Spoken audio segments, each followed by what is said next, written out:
Okay, so it's 6 p.m. Welcome to the October 26th regular meeting of the Windham Southeast School District Board. We are in a hybrid meeting once again, and will be for the foreseeable future, so I will again read the statement recommended by the Vermont League of Cities and Towns. This meeting of the Windham Southeast School District will come to order. This meeting is a hybrid meeting, which means that some of the public body are meeting remotely and some are meeting physically. Please note that while we will strive to provide means for those attending remotely to participate in the public comment period, there may be technical difficulties or reasons that otherwise prevent or interrupt remote public participation. Therefore, it is important to note that the open meeting law only ensures the public's right to participate and comment at a public meeting by attending at the designated physical location as posted in the notice and agenda. If a member of the public or the public body has technical difficulties accessing this meeting remotely, please alert us via email. In the event of a technical difficulty that cannot be resolved, we will continue the meeting. So, get that out of the way. We have a few amendments to the definitely seats up in the front row. I'll get back here. We have a few changes to the agenda. We've had a request to consider joining a teacher network in a grant program with the FISCAL Foundation, which will I sent out to board members. I'm sure everyone's aware of that. We will be moving the, let's see, at some point, Dr. Overtree will be joining us, and when he does, we'll finish up the agenda item we're on and then go and then engage with him. We can leave the consulting contract for later, but we want to, he's now with us, and we want to get a statement from him and introduce him to anybody that's in the meeting. And it seems like there's something else. Oh, we have a new hire, and we have a leadership council appointment as well. So let me go directly to the consent agenda. What we have for today are the approval of minutes for October 7th, October 12th, and October 19th, 2021. Could I have a motion, please, to adopt the minutes for October 7th, 12th, and 19th? So moved. Thank you, Ann. Second? Seconded. Thank you, Tim. Moved and seconded to adopt the clerk's report, consent agenda, the minutes of October 7th, 12th, and 19th. All those in favor, please indicate by saying aye. Aye. Aye. Any opposed? Hearing none, the minutes are approved. Next is a resolution welcoming our new Brattleboro police chief, and I wondered if I could ask Tim, because he's such a good reader and Yeah. writer, such a model student, if you would please read this. It's my pleasure. WSESD resolution. The Windham Southeast Supervisory District warmly and enthusiastically welcomes Brattleboro's newly hired Chief of Police, Norma Hardy. In many ways, the purpose and goals of the school district and the Brattleboro Police Department complement one another. Both are committed to ensuring the safety of our students and staff inside the school buildings and within the larger community. And both are committed to promoting social justice. The WSESD commends Chief Hardy for recognizing that our jobs also include reckoning with systemic racism in all its forms. In preparing our students as responsible and productive members of society, our schools teach our young citizens the values of inclusion and anti-racism, thus strengthening the symbiotic relationship between the BPD and the WSESD. In breaking race and gender barriers to become Brattleboro's first Black woman police chief, Chief Hardy inspires our students to overcome social challenges in realizing their own personal goals in life.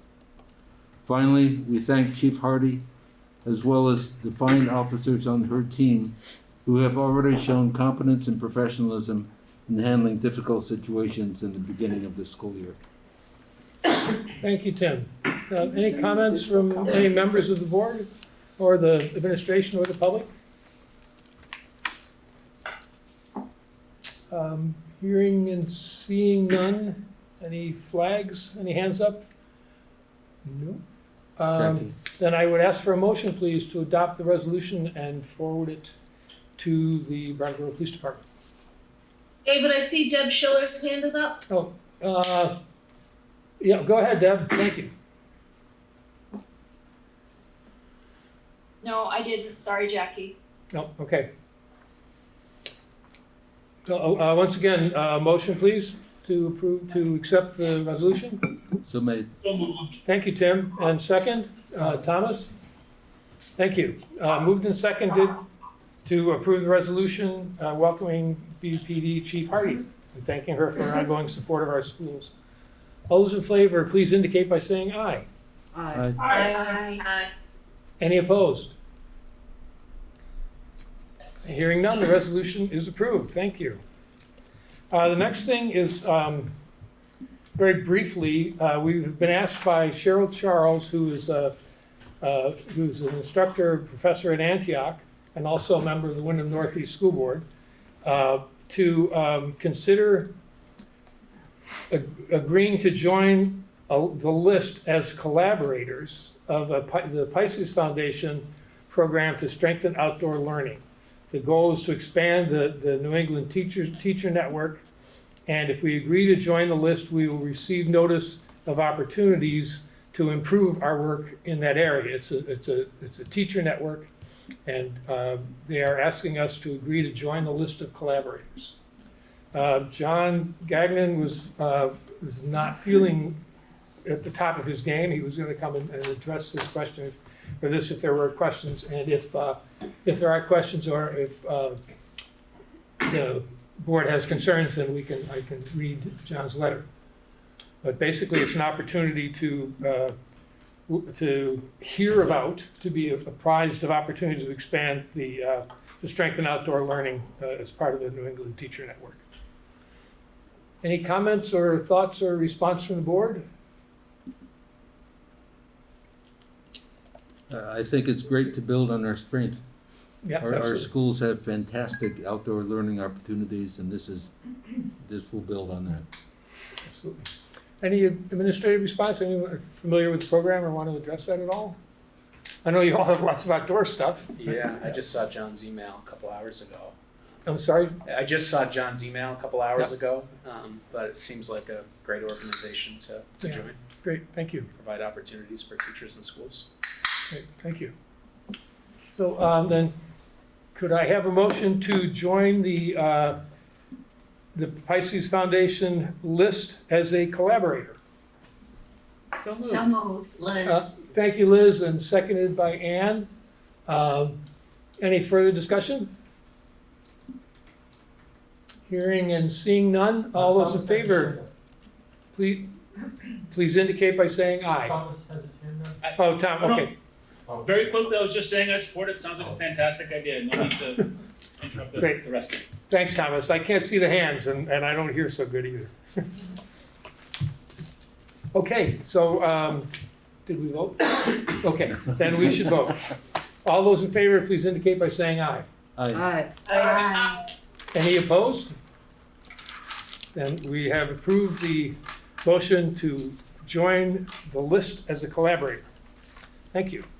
So next is public comment on non-agenda items. If anyone has a comment they would like to make about the business of the board that is not on the agenda for this evening, this is the opportunity.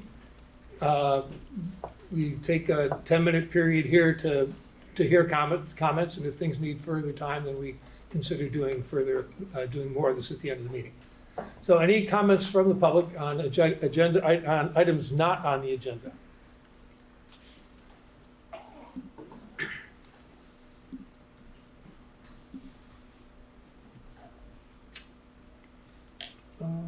I don't see any, so we will move on to administrative reports. Okay. I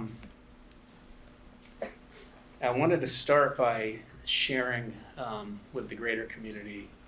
Last Friday, I sent kind of a letter to the school community and the school board kind of given a state of the union. Here's where we are. Here are the challenges that we face. And I just want to emphasize that we have significant challenges as a school district related to COVID in what we're dealing with. And a major challenge, and I want to emphasize major, is staffing issues. I would say, and principals, please feel free to chime in, but each morning at any given school, the first half hour of the day is the principal, the admin assistant, possibly the nurse, helping to decide who's going to cover what to get through the day so that we have adults working with kids throughout the day. We're trying to add more staff. We had advertisements out for special educators, for regular educators, for substitute teachers, actively trying to bring more people in to help. But it's a daily grind. And I would say it's the most pressing issue that we're dealing with as a school district right now. And it's something you feel on a day-to-day basis. And sometimes you have to pull a teacher from one position and cover another position, which is stressful enough. And then you add on the elements of the pandemic and the mitigation policies that we're following. I don't want that to go overlooked, and I just want to clearly state that that is a significant challenge that we're facing in every single school in our school district. So that would be my COVID update.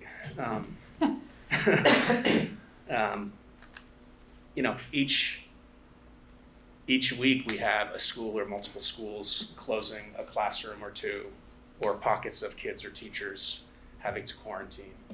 So it's turned into a very fluid thing. It is very common for me to get a text message, hey, shutting down a classroom. Whereas I shared at a Vernon board meeting last night, that first week of the school year, you got your first COVID positive. And it turned into a significant part of your weekend. Consulting with the principal, consulting with Vermont Department of Health, consulting with the nurse, setting up Zoom meetings to collaborate, and then making a determination of how and when to shut down a classroom. We've all gone through that process now. So now it has turned into the new norm of what we do in operating a school system right now. So that happens literally every week. And so I just, you're going to hear some really great stuff that's happening later on as we talk about the recovery plan and things that we're doing in schools. But I do just want to emphasize the challenges that we are facing right now on a day-to-day basis. Mark, just before we move on, I had some emails and some comments about I'm not going to get the right name for it, but the on-site rapid screening. Test to stay.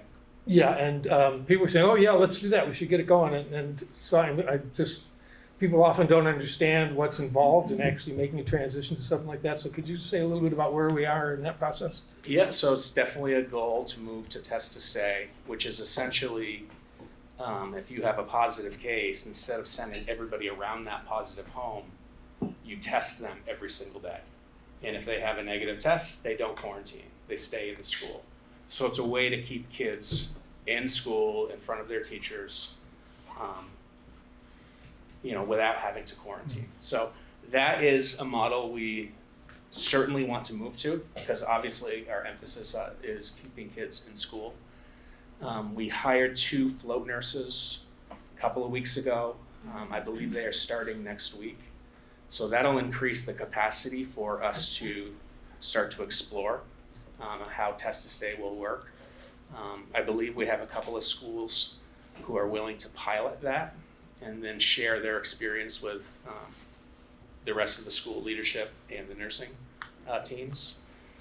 So that's certainly, I think, the best model to get in place. But we want to do it well. Yeah. There's already a lot of chaos happening. We don't want to just throw something in place without feeling confident that we're doing it the right way. And you also have to have adequate resources. Yes. Yeah. Yeah, great. Thanks. There is one hand up. Yeah, but, Member of the public. yeah, we're at the end of the reports meeting. Thanks. Thanks, Paul.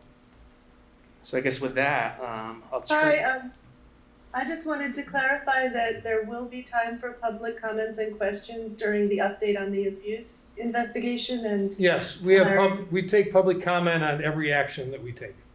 thank you. You're welcome. In terms of a BUHS update, I'll turn that over to Steve. Sure. Thanks, everybody. So we have completed the first phase of our advisory discussions, and we've actually begun to turn that process over to the student leadership, and they've begun to take the reins of guiding that process, which is a welcome thing to see. And it's really nice to see this group of 8 to 10 students really begin to step up and kind of talk about how they want to improve their school and what conversations will be critical in making that happen. So we completed the advisory process, and what that meant is we paired up our advisories into groups of 2, and those 2 groups generated their list of what they thought our top issues were, our top actions we should take, what the obstacles were, and what the roles would be for students, administrators, teachers, and parents. And Nancy Johnston and I have spent a great amount of time collating that. The student group met Monday morning, and they reviewed that data, and they kind of looked over that information, and they're really beginning to pick what they think their top 5 are, from the whole school. So they've taken all of this work and they've distilled it down to 5. So one of the questions asked was, what about the ones that don't make the list? Well, some of them we've been able to fold into our top 5. Other ones, we certainly don't want to leave anything unturned. And so we're not going to ignore that information that we don't act on right away, but we want to keep that because it's really good data. And it's really great to get this whole school look at what we see as our biggest obstacles to learning and what we see as our biggest obstacles to a positive school environment. And so that's been really gratifying to watch that unfold and to get all of that information from kids. Our next step is we're going to meet again on Monday. This group of students, we meet most Monday mornings. And at 8 o'clock, they are in great shape, 8 a.m. Monday morning. So we're going to meet Monday, and we're going to plan some grade level assemblies. At those assemblies, we'll meet with 9th, 10th, 11th, 12th graders separately. We're going to share out that data. We're going to show them the big 5 list and what the priorities that were identified. And then we have a mechanism in place where they can ask questions anonymously, where they can ask questions and we can answer those questions. So we can begin to talk in larger groups. One of the things I said to students at the beginning of this process is I didn't want to start with assemblies because an assembly is a presentation, not a conversation. And so we wanted to make sure that we're highlighting the conversation. But the student group and I feel that at this point it would be good to do a presentation so everybody gets the same message from myself and the students and they can kind of say, okay, we're all hearing the same thing, we're going to move ahead together as a school. Along those same lines, the student group asked if we could do 1 advisory meeting per week instead of 2. And their reason was great. They wanted to have more time to get help with their academics during that ACE period that we have. And so, we're going to adjust and we're going to begin to do 1 meeting per week. And so that's where that process lies right now. And I can't say enough for the work that the students have done and the staff. The staff have entered into these conversations and sustained conversations with honesty, with transparency, but most of all with passion. And it's been great to see. On the other part of it, we have interviewed for the Dean of Students position. We do have some finalists that we're looking at. We're hoping to have something wrapped up by the end of the week in that.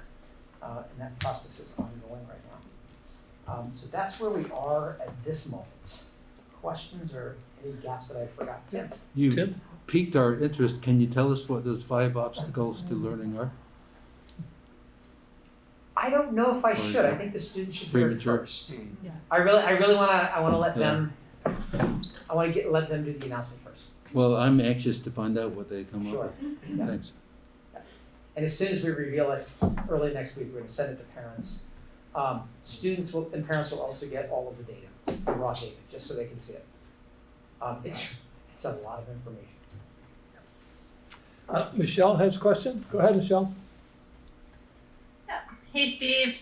And Michelle, I'm just, could you tell us a little bit about the group of students that that particular group that you're working with? How were they selected, or how did they come to be chosen? they chose themselves. In my updates, and you probably remember them as a parent, when I sent my updates to students and staff, I said that if anybody's interested in being a part of this group, come tell me. And so students have been coming forward on their own to self-select. Other questions from the board or anyone? Or comments? Observations? Steve, before we move on, would you like us to approve Ashley Charette for interim BUHS school counselor? Sure, that'd be great. Yeah, great. Could I have a motion, please, to approve the employment of Ashley Charette? Is that the correct pronunciation? Yeah. As interim BUHS school counselor? Motion, please. So made. So moved. Thank you, Tim. Thank you, Michelle. Moved by Tim, seconded by Michelle to approve the appointment of Ashley Charette. All those in favor, please indicate by saying aye. Aye. Any opposed? Hearing and seeing none. Congratulations, Ashley. Welcome aboard.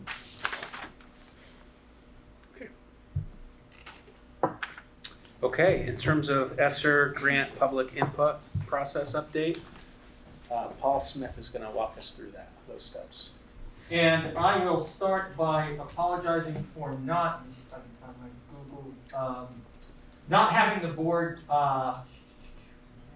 just a sec, presentation ready to go. I was actually finishing touches on it, even as we were getting ready for the meeting. So apologies for that. And I'm gonna, looking at the screen, looking at the camera, and trying to find my screen. There we go. There we go, and I'll go to the cursor, go up here to the board update. And I'll make this bigger so people can see it. I'll quickly go through, and this is really sort of a two-parter. You get a twofer. I'm going to do the first part of it, and then Frank will finish up in talking about ESSR in terms of the budget process. But the specific request, move this up and out of the way, was for an update on the meaningful consultation process. Just to give you a little bit of background, we've talked at the board level before about the money that is flowing, some of the pots of money that are flowing into the district in response to the COVID pandemic. The three that I want to talk about, and one in particular, are the ESSR grants. ESSR stands for Elementary and Secondary School Emergency Relief Funding.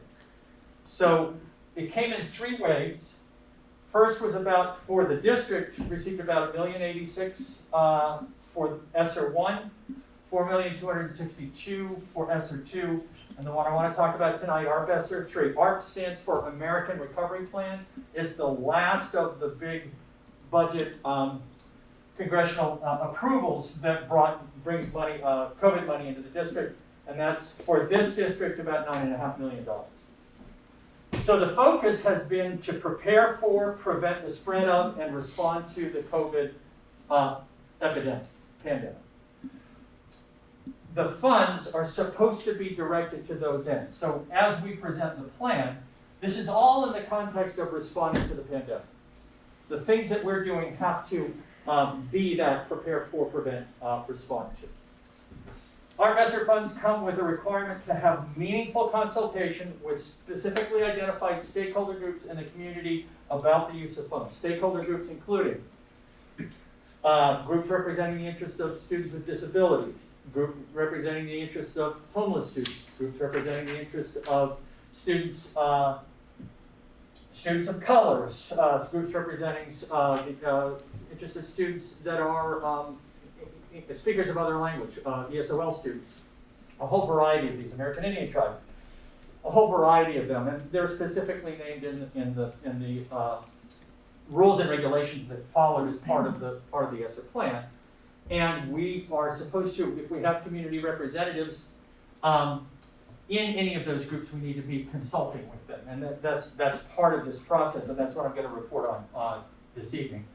I will also... Paul, just for a second, Sure. you click admit and let Dr. Crabtree in? Oh, thank you for reminding me. We traded roles there, David. Yeah, thanks. Yeah, to juggle those things. I will say that as part of our response to COVID and with the encouragement of the State Department, Agency of Education, we, over the course of beginning the middle of last year, over the spring, developed our WSESU recovery plan, which included some very specific goals about how we wanted to make sure this district was responding to the COVID pandemic. That plan is linked there. It's also available on the WSESU website. And it is an entire plan. You can view the plan. Deb Cardane has created this awesome web page that sort of takes you through the pieces of it, and then at the bottom of the web page, you can actually go to the actual plan. So it sort of introduces you to the recovery plan. And the ideas in there are really intended to be direct us in how we spend all of the ESSR money, but particularly how we spend the ESSR 3 money.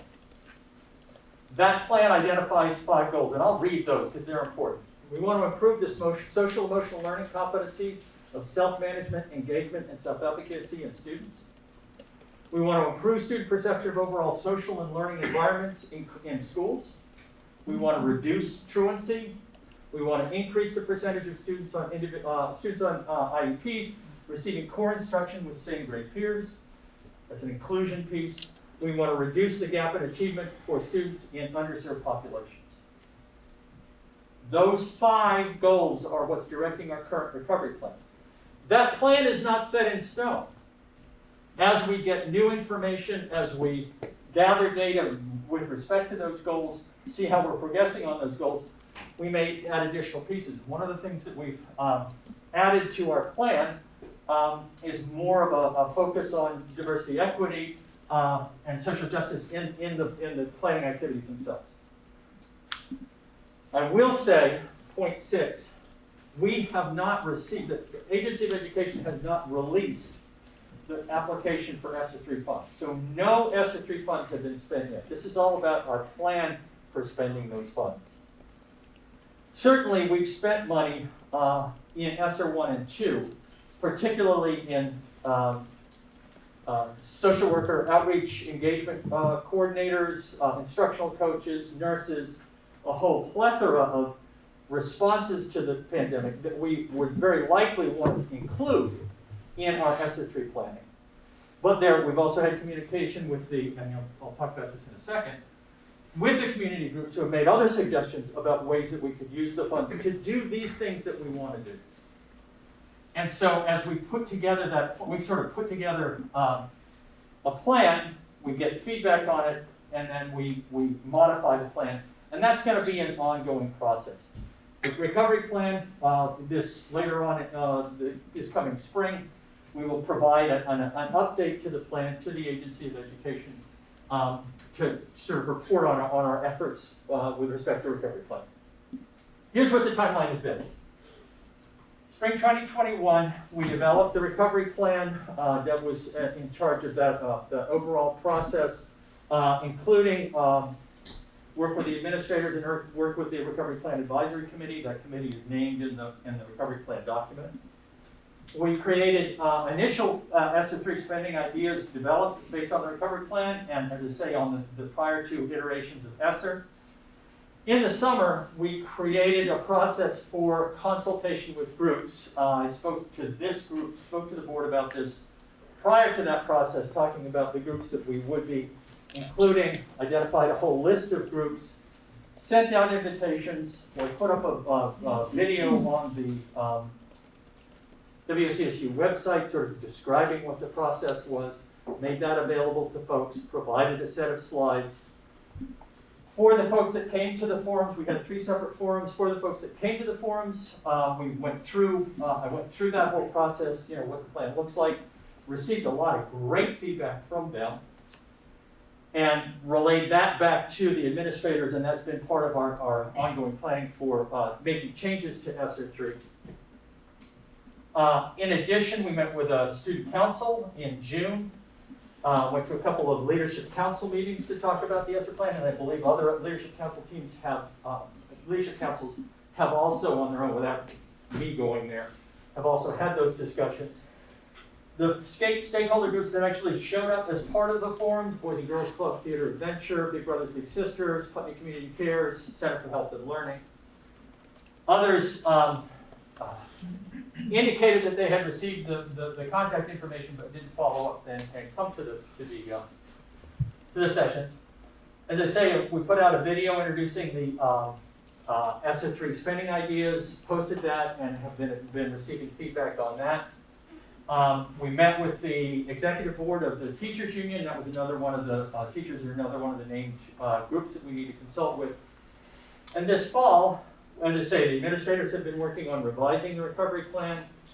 Consultation with school staffs on site is happening now. And I still need to follow up with the forum participants as we sort of come up with a formal ESSR spending plan. And that has been now posted on the WSESU website, again with a link for feedback for the general public. So we, to the best extent that we could, consulted with, provided the opportunity, consulted with stakeholder groups, consulted with staff, both the union and with teachers and staff meetings, consulted with students. And at this point, we have this ESSR 3 spending plan that, again, because we haven't even put in the grant and all grants can be amended, we still have the process of further amendments to the ESSR spending plan based on additional feedback that we get. In the ESSR spending plan introduction, we've asked folks to respond by about November 30. That should give us some time to pull in those data and make any additional changes that we need to make, and be ready as soon as the state releases the ESSR 3 application, be ready to put our application in. This last piece was really sort of a lead up to what Frank needs to talk about, and that is we're also committed to making sure that planning for spending this grant money isn't in a separate silo from all of the regular budget planning that we do. So really, we've got a process for making sure that as we think about the budget for next year, we're including our thoughts about ESSR 3, and Frank is going to make sure that that process is in place. I'll let him go through, but we've got some guiding questions for that. And I've talked very fast, very intensely. What are your questions? Thank you. The acronyms and the shifting ground, it makes it easy to and the different tranches make it easy to get confused and lose track of things. So this is helpful. I think it's important that you pointed out that the purposes are the same throughout these three. The purposes for the funds are exactly the same. That the basic law has not changed, just more money. Any questions or comments from the board or yep. Deborah, go ahead. So I'm wondering, you mentioned 5 stakeholder groups who did show up. Yes. But you mentioned others failed to respond. Who were those groups that failed? I mean, how critical are they to this? Well, let's see. One example is there was some question about students with disabilities. Some of the statewide organizations that were are advocates for students with disabilities. I contacted them, made sure that they were aware of it. Trying to think of other organizations. Some of the community housing groups. I can say all of them are listed in the ESSR spending plan. That's one of the requirements of the plan. Is you talk about the stakeholder groups that you spoke to and what the response was, what you got out of it. NAACP of Windham County, I tried to contact them a few times. It's just, sort of, it was the middle of the summer and the timing was not the best timing, but certainly, hopefully this public meeting and additional communications efforts would allow for additional feedback. And if it looks like we need to run another form, I'd love to run another form. I'd love to get that feedback on the plan. So I'm hearing you say that there will be active outreach to those groups. Yes, I have to follow, I need to follow up with all of the groups Yeah. that I contacted, including the ones that came to the company. Tim? So let me just take one, reduce the gap in academic achievement. Mhm. Great goal. We just heard how difficult it is to find staff. There seems to be a conundrum. My question is there an accountability requirement? If we don't meet the goal, what happens? The performance for students in what the state, the overall category that the state uses is historically underserved population. And one of the things that our coming out of, anybody remembers No Child Left Behind, coming out of that was a whole accountability process for the state. The federal government still has that in the reauthorization, ESSA, Elementary and Secondary Schools Act, that does have a process for identifying schools in the lowest 5% with respect to a whole raft of indicators, including academic performance for students in underserved populations. All of that information is available on a school-by-school and district-by-district basis on the state's snapshot website. If you just do Vermont Education Snapshot, you'll find that site and you can drill down deep into all of the data. Yeah. Some of our schools, several of our schools are identified for that very concern, that is performance of students. It's called we're an equity concerned school based on those performance data. That's specifically the SBAC data that we don't have for 2020. We do have for 2021, although participation rates were lower than they should have been because of all of the things going on last spring. So the sanctions, at this point, there aren't sanctions for schools like some of the schools in our district that are identified for equity. Those schools are receiving technical support, and those schools need to make sure that they address those goals in the recovery plan and any continuous improvement plans and in use of other federal funds like CFP, or Consolidated Federal Program. Sorry, I just No, I got spewed a you. whole lot. No, I got you. Just one last question. So in February, are you still on track to present us data with SBAC scores and assessment of academic learning? I absolutely can provide you. We have, I mean, again, those should actually be up on the snapshot site. But you want me to come back and give you SBAC A to Z? I've seen an SBAC is so limited because of the population. Sometimes there's only 12 students tested. So 1 or 2 students can really skew that data. Yes, except in as much as there are controls on sort of using those data as, sort of to identify schools based on sample size. Okay. And agreed that, a scale score for, an average scale score for a group of 5 students is I'm not nearly as confident in as I would be of an average scale score for a group of 500 students, right? But it's still, I think if we look at the data with some knowledge of, okay, this is a small sample size, maybe there's still only 5 kids, we should just look at the individual scale scores. But we really, I am still a believer that those SBAC scores are the best take we have on the question of students' overall achievement with respect to math or literacy. Okay. Thanks, Paul.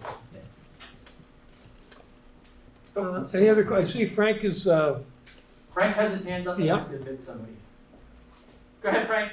Oh, sorry. Thank you. I just thought I would follow the thread here on the grant status. It's a couple of spots down on the agenda, but if we address that now, folks will connect the grant status to what Paul just reviewed with us, and kind of gives you insight as to what, how we've spent the money and the road ahead in terms of the funding. Is that all right, David? I think that makes good sense, Frank, thank you.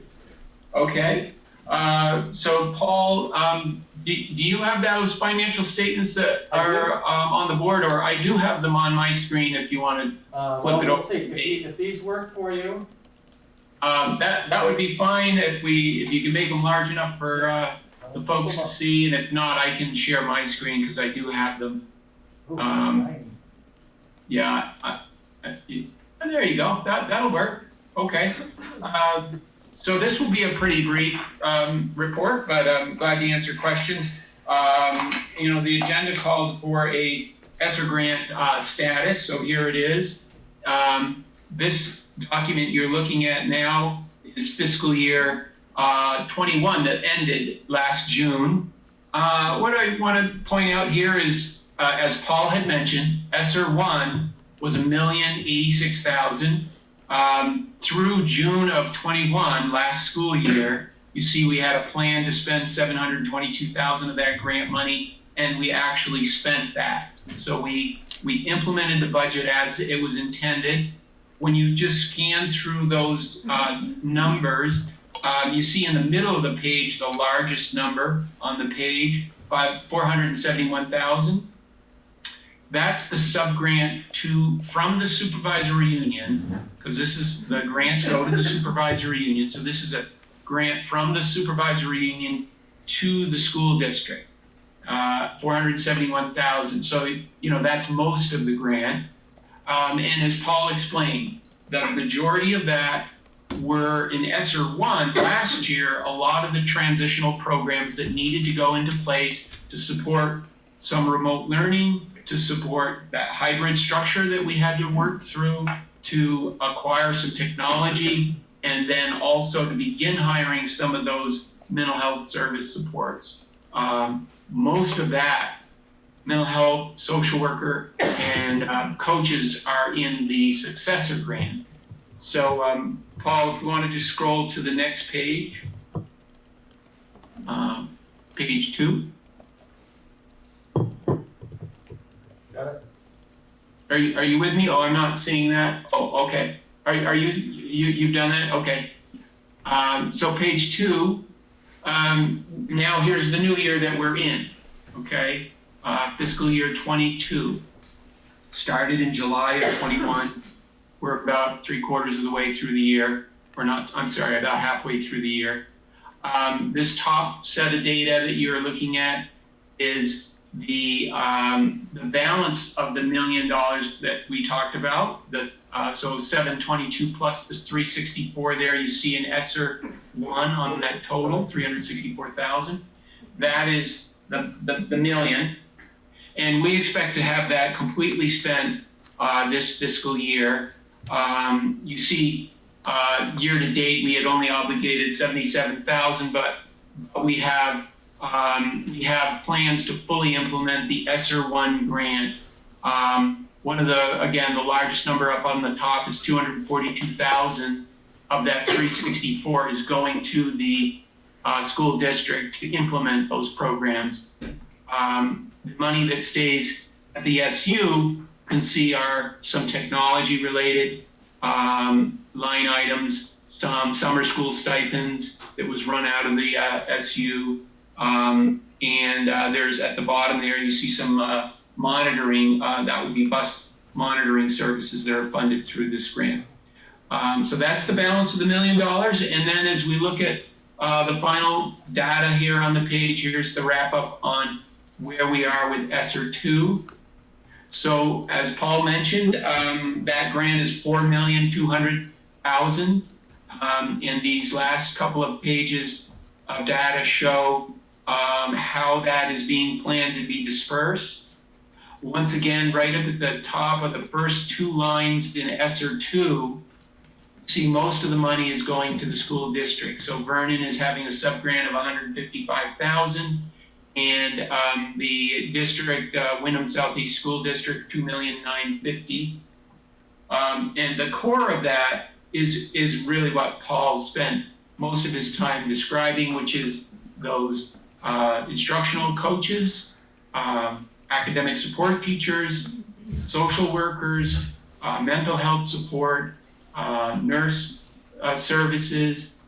Those are funds that go to the district to employ those folks to address those goals that we just went over in Paul's presentation. The money that stays at the SU, if you just kind of skim through the rest of the lines, other than those top two large numbers, you see what those investments are. You know, PK coordination, there's more summer services you see in there. There's a large amount of technology, that's a $114,000 budget. $305,000 in special education, behavioral services administered through the SU, but of course folks in the buildings. And then the last page, you see a number of different individual investments there. Some of the larger numbers, $75,000 for employee training and development. I think you're going to hear a little bit more about that just in our next presentation. Data security, I'm sure you're aware of how significant it is in terms of needing to manage data security. So we have an investment in there along with the inclusion coordinator and quite a number of investments such in supplies and also a COVID recovery coordinator there, a position that's at ESU. So that's the $4.2 million. You see right now we have a $4.113 budget. Paul, I believe just today submitted the amendment to fully utilize the grant to the Agency of Ed. All of these line items, all of these strategies have to be submitted to the Agency of Ed. They review them and give us feedback, either approve our request or ask us to clarify and or redirect. So you heard my overview. I didn't mention that a significant amount of those funds that are being subgranted to the Windham Southeast School District are also dedicated to many of our capital projects. So you're very aware of the approximately $1.3 million for the Academy project out of the total budget of $2.3 million. And we have the Dummerston project being funded out of ESSR 2. We have and expect a good deal of the Guilford HVAC project. And we're working on a defining the high school HVAC project. So that's all about 1.6 million of that nearly 3 million that I mentioned in terms of the sub-grant is for those capital projects. So that's ESSR 1 and ESSR 2. We would hope that ESSR 2 will be fully spent by September of 22. So a couple of months after our school year that we're in now, obviously the school programming for social work, mental health services, instructional coaches, those services will be paid for and provided through June of our school year. And we do anticipate the capital projects going into the summer, because obviously that's where most of construction occurs. So that's where we see closing out ESSR 2, 4.2 million in September of 22. And then, as Paul mentioned, we are working on ESSR 3 right now. Fiscal year 23 will integrate ESSR 3, and primarily it will sustain what we just talked about. It will sustain mental health services, instructional coaches, social work, and capital investments. And we will continue to share, the specifics of how these strategies meet those goals that are all part of the criteria that we must comply with in order to spend these funds. Great, thank you, Frank. You're welcome. Any questions from the board on what we've got so far? I have one, I didn't see a specific line in there for professional development, but I know a lot of the professional development we're doing now has to do with the impact of the pandemic on how we operate. And I'm wondering, where is that included? There is a specific line, and there's a couple of lines. The one that I can point out to you on that financial statement is in it's that $75,000 line I mentioned it was on page 3. Yeah, Paul has it up. Of the document. Yeah. And so that's coordinated through the supervisory union. And then within the sub-grant, that within the $2.9 million that goes to the school district, there's a number of professional development resources in that plan. Great, as well. And David, you will see those in our budget documents, the total operating budget. It will have both the local and the grant funded initiatives all identified by line item. So you'll see that in not too long in our budget development process. Thank you. Cool. Any other questions, Paul? Is there anything crucial that we need to continue, or we're running a little bit later than I had thought we would? Okay, great. Okay, what I'd like to do is, Dr. Overtree is with us now. And as I said at the beginning, we would finish what we were working on and then go there. And since I think it's going to be kind of a qualitative change from the information we got to what Shelley and Deb are going to present us with, although I don't know exactly what these things are. What I'd like to do is wait and invite Dr. Overtree to join us and say a little bit about what he's going to be helping us with going forward around the issues of sexual abuse. So Chris, are you there? Yeah. Yeah, can you hear me? Yes, we can see you too. Great. Well, hello everybody, my name is Chris Overtree, and as you know, I've been contacted by the district to be considered to assist with the school climate investigation, which is an area of specialty I've had going back to about 2002, working with school districts across the country, but really mostly New England, Massachusetts, New Hampshire, New York, and et cetera. And I've done this work in all sorts of different circumstances.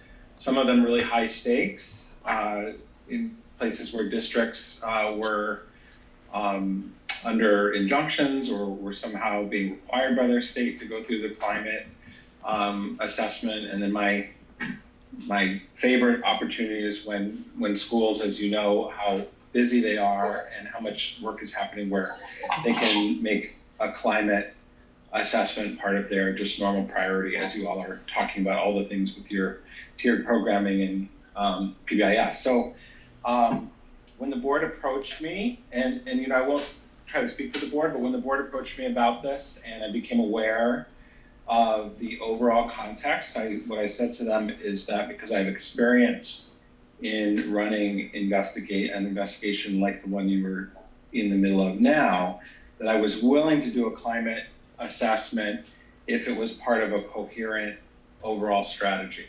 Because a climate assessment isn't something that I believe you can just kind of throw in. It needs to be part of a coherent strategy. It needs to be timed well. And I offered to help with that as well. So I'm here and happy to do that work. My position right now is at the University of Massachusetts in the School of Education. I'm actually consulting with a lot of schools down in Western Mass around PBIS as well. And it's nice to be here today. Thanks, Chris. Most of the board members have had opportunities to interact with Chris on Zoom, and they actually came up yesterday, and a few of us were able to sit down and have lunch together. But any board members at this point have any questions or want Chris to address any issues as we consider later on? We'll consider the contract with him. Anything? Yep. Member of the public. I want to check with the board first. Yep. Any board members? I can't see the hands. Nope. Okay, members of the public then. Who is it? Mindy. Mindy, go ahead. Hi, thank you. Mindy? Hi. So I have a couple of questions. Sure. I listened again to David's overview of your experience and the services that he thought you could support the board with he spoke of that on September 28th at the meeting. And it sounded like you would be advising them on public statements about the abuse investigation, on the scope of the abuse investigation, and on how or what information is disseminated at the end of any investigation. So I guess I wanted to understand more about how you see your role in terms of oversight or guidance on the abuse investigation and how it would qualify as a truly independent investigation if there's that much oversight and if the board ends up controlling the information at the end. And then the other question I have is that I just don't understand why there hasn't been a conversation about your most relevant experience to this process that we're going through now, which would seem to me to be that while you were the director at the Aloha Foundation between 2015 and 2020, your organization that you were the director of, you had been employed with them from 1992 to 2005.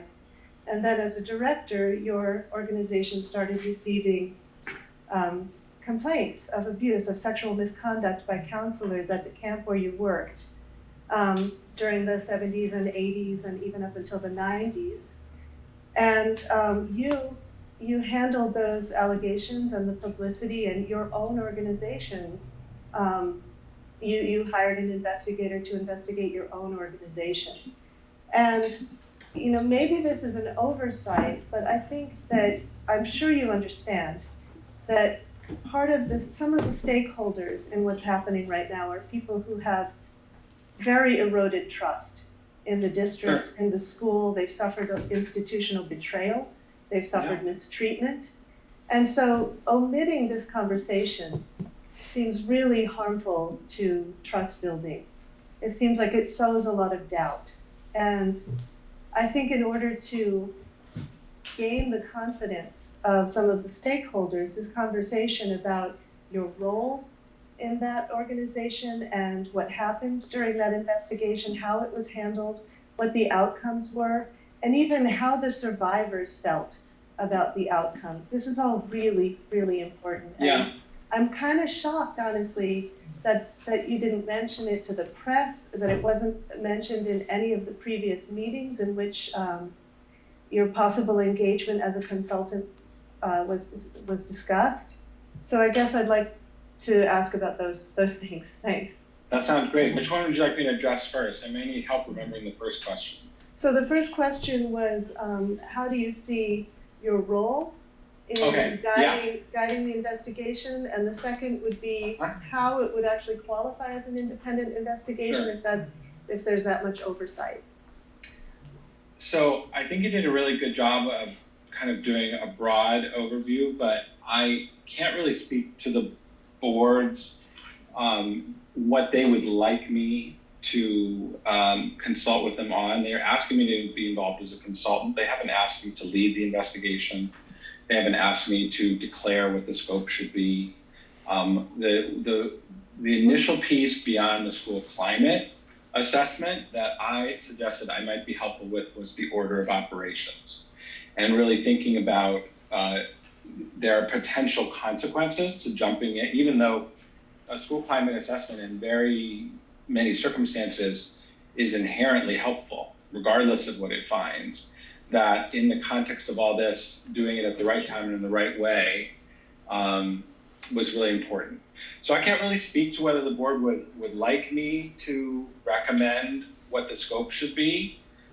So how it would be external or how it would be independent is really up to the board. If they choose to hire an independent investigator, which is not me, that person presumably will be given a charge and a scope by the board, and then will conduct the investigation in the manner they see fit, which I will just say as an aside will include providing commentary or thoughts on the participation of the district So if the investigator feels that the district participated in a fully transparent and helpful way, they will likely say that. If the investigator found that they came into roadblocks or missing documentation, things like that, they'll probably say that.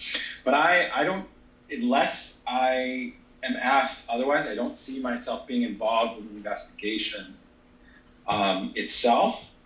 I could very much see the board asking me, but again, that's their prerogative to ask me my thoughts on how to share information that is found in the investigation and the timing of such and how that's done. I could certainly see potentially being asked to do that. The majority of what I might do, I think it's probably a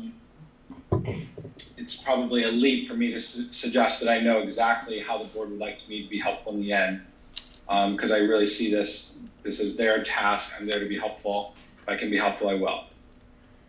I don't know if I missed any other piece. Role and addressing the independence of the investigation are the two things I tried to hit. So you would be advising them in whatever capacity they request? Okay. Yeah. And then my second question would be just to ask for more information about Sure. the investigation you oversaw and were involved in. Presumably you were involved in it because you were a longtime employee of the organization.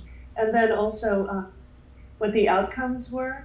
And the biggest question is why it hasn't been discussed sooner, given just the doubts that it sows that it hasn't been brought up by you or the board. So first of all, I also think you did a fairly good job, actually a better job than a lot of people who have tried to characterize that long and complicated history of describing what was going on there. I'll just offer a few clarifications. My tenure as an employee from 1992 until 2015, off and on, was seasonal. So it was a summer employee. I was in various lower level leadership positions in some of the programs that was run by this larger nonprofit. And could I just ask, it was from 1992, not 1989, as a counselor at Camp Lanakila? 89, I was 15, so I may have been a counselor in training at that time. So I probably did get paid $200 in 1989. So it could very well have been 89 would be the first year. And I was a seasonal employee. I was not on the leadership team. I was not a member of the executive committee. In 2000, I left, let's see, when did I leave? I stopped being a seasonal employee in 2004, and that's when I became a professor at the University of Massachusetts, where I worked for 10 or 11 years until the position as the executive director came open in 2014. And I stepped into that role from 2015 until, I guess, the middle of it. Like many of you, I missed some years in the pandemic, so I think it was 2019. So could I just clarify, though, you were seasonal, but you were in leadership roles? Yeah, I think yes, but I think it depends on how you think about what a leadership role is at a summer camp that's run by a larger nonprofit. So when I was the executive director, I ran the nonprofit, which ran 6 different programs. But you were in leadership roles at the camp that was investigated. You were at Camp Lanakila, which was the camp that was investigated. Yes, and that gets to the next potential misunderstanding, is that the abuse that I was being asked to investigate, which came through as a complaint to us in 2016, was an incident in 1983, which predated my time. So I recommended to the Board of Trustees and worked very closely with them that we hire an independent investigator, which is what I think you are contemplating doing, and went through many of the things that you all will go through, including all of the audits of insurance and process and making sure that the documents were clear. And then when it was complete, we went public with our findings, and those are available to be reviewed. You probably have reviewed it. Actually, I had a hard time finding them because they've been removed from the Aloha Foundation's website. So I'm wondering if you could share those with us so that survivors can see what the outcomes were. And It would not be appropriate for me as a former employee of the Aloha Foundation to share that with you, but you probably can find it at the Valley News in their archives, because all of our findings were reported in the Valley News. what I found was that there were 3 people who were reported to have committed the abuse, and the camp tried to handle it internally. They didn't report it. One of the counselors was even reported maybe in the early 80s and was kept on until 1990 and then fired, and then he was arrested for some more egregious crime in 2000. So it doesn't sound like it was ever reported to higher authorities or to the DCF or anything, or maybe those people would not have gone on to commit those crimes.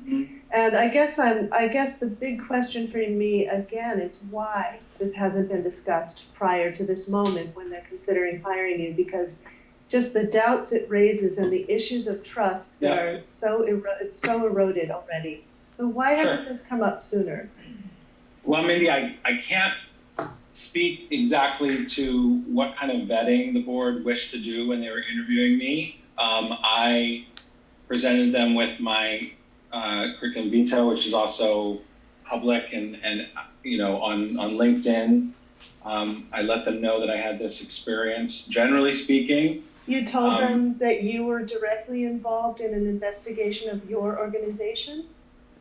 I don't think I used those exact words. Because even at the September 28th meeting, David Schoales listed the states where you had done this kind of work, and he didn't mention Vermont. And there, a misconception, school climate assessment is what I believe he was referring to, and I do not believe I've done school climate assessment in Vermont. This just didn't seem like something relevant to you that you thought you should bring up? I'm not exactly sure what you're trying to get to. I think what you may be suggesting is that I was intentionally trying to hide it for some kind of ulterior motive. And if you let me speak, I will go on to say that there are 2 misconceptions here that are kind of bandied about that are really important that they be understood. The first is the clarity with which my background was detailed on my CV and in public. That's the first thing. The second thing is the extent to which my experience matched your experience in this district of having received complaints and then needing to take steps to address them. That's the experience I have to bring to bear. Generally speaking, I have worked with probably more than, 30 schools and school districts, and not once have I ever used things that I've learned in that district as part of an interview substantively. Generally speaking, that's just not what a psychologist does.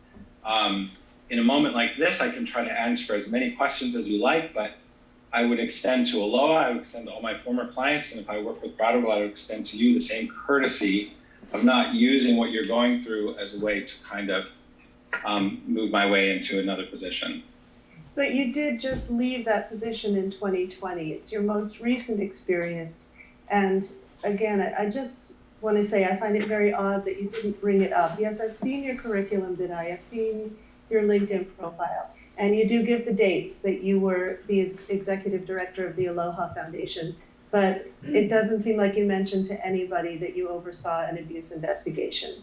And it just seems very, very pertinent to this. And so I guess I feel uneasy that you didn't come forward with that or bring that up or mention it, even if you're not touting it as your qualification for this oversight or this consultation. Thank you. Okay. Other questions or comments?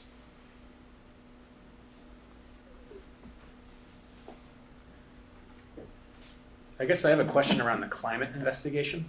Yeah. Sure. Is that an investigation of the 80s and 90s climate or of 2021-22? What's the My suggested recommendation outcome? is that it be very, very present day. The climate investigation is different than the broader investigation that you're contemplating. And that's right, Mark, there you are. I can see where you are.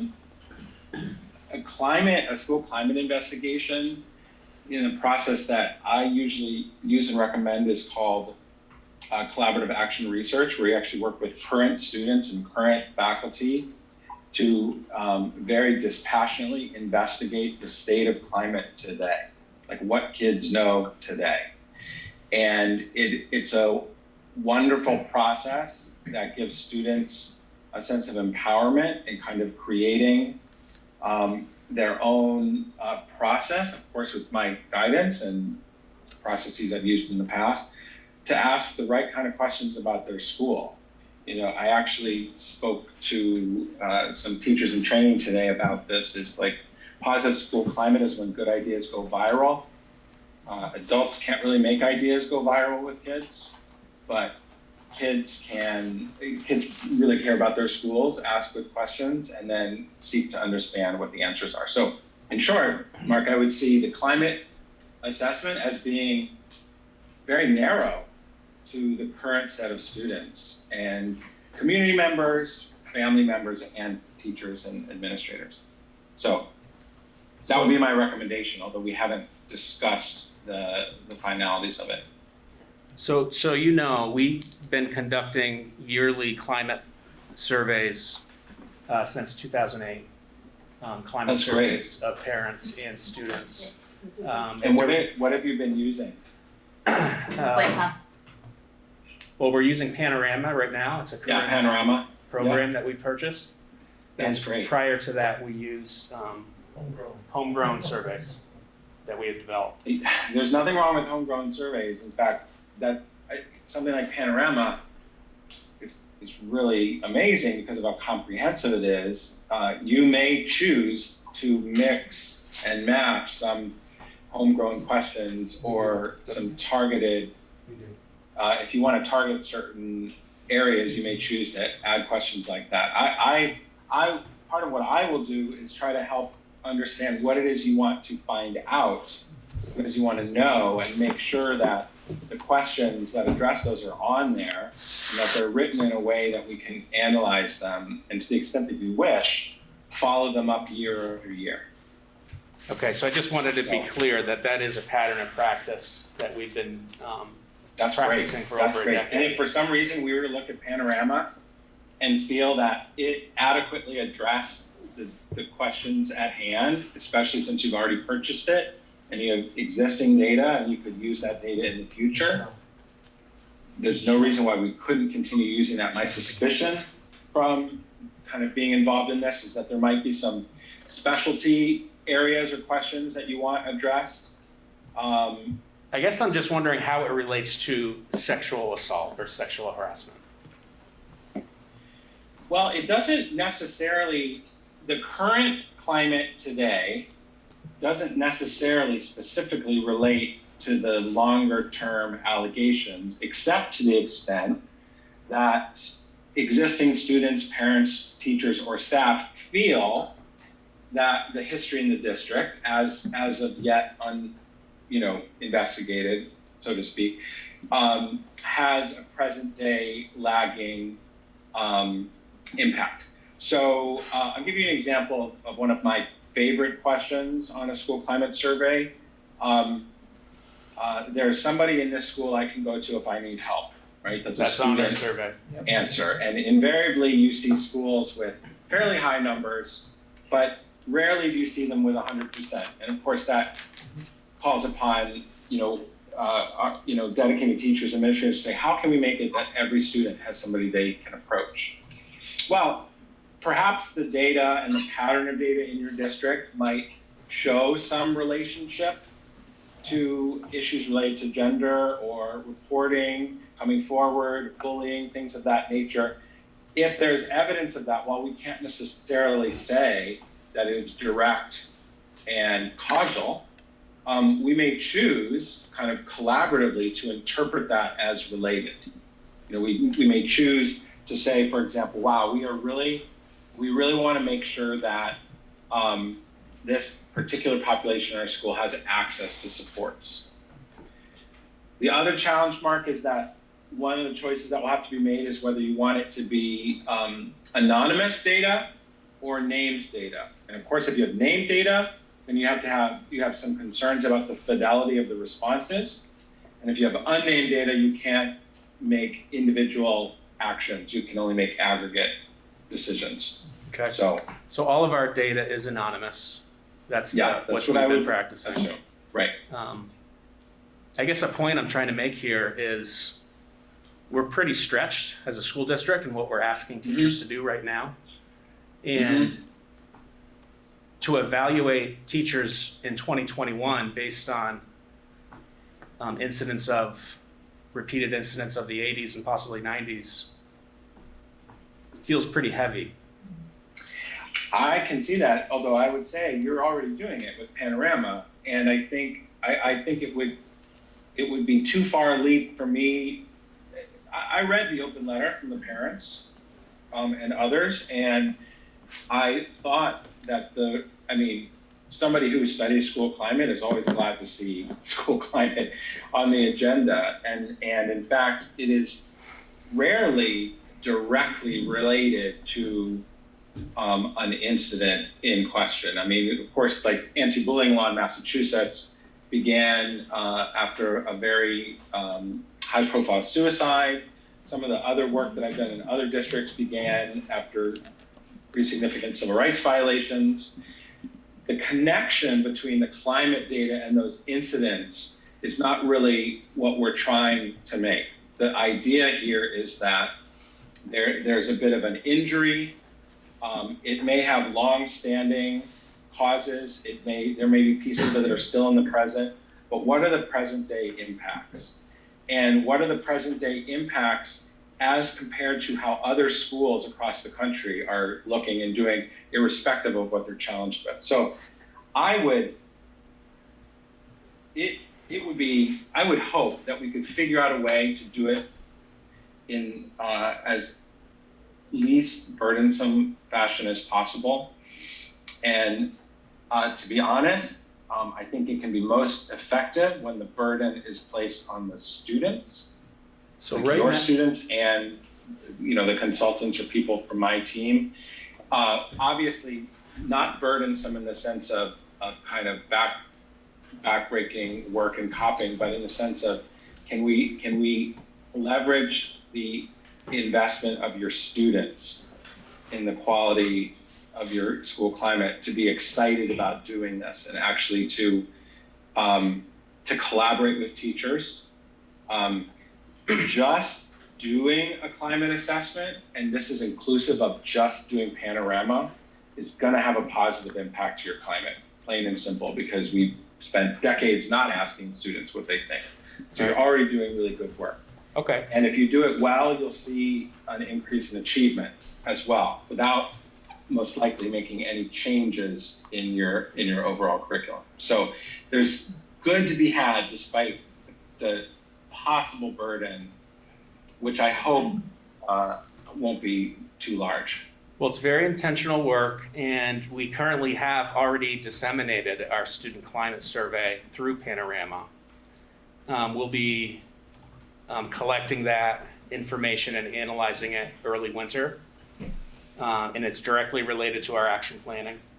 And then we'll be conducting a follow-up spring Panorama student survey as well.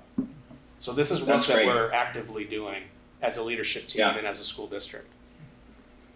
There's no reason why we might not sit down with that data and decide that it hits all the things we want it to hit, right? There's Panorama is a really well-established, comprehensive system. If it does, and we all kind of agree that it's getting at what we want it to get at, we may not need to do that much more. I think what remains to be seen is, which is why the order of operations is important, to what extent might there be different kinds of questions or interventions that might follow from things that could be uncovered as time goes along. Inclusive of the impact of students on these revelations, like present day students. Oh, Two hands up. Yep.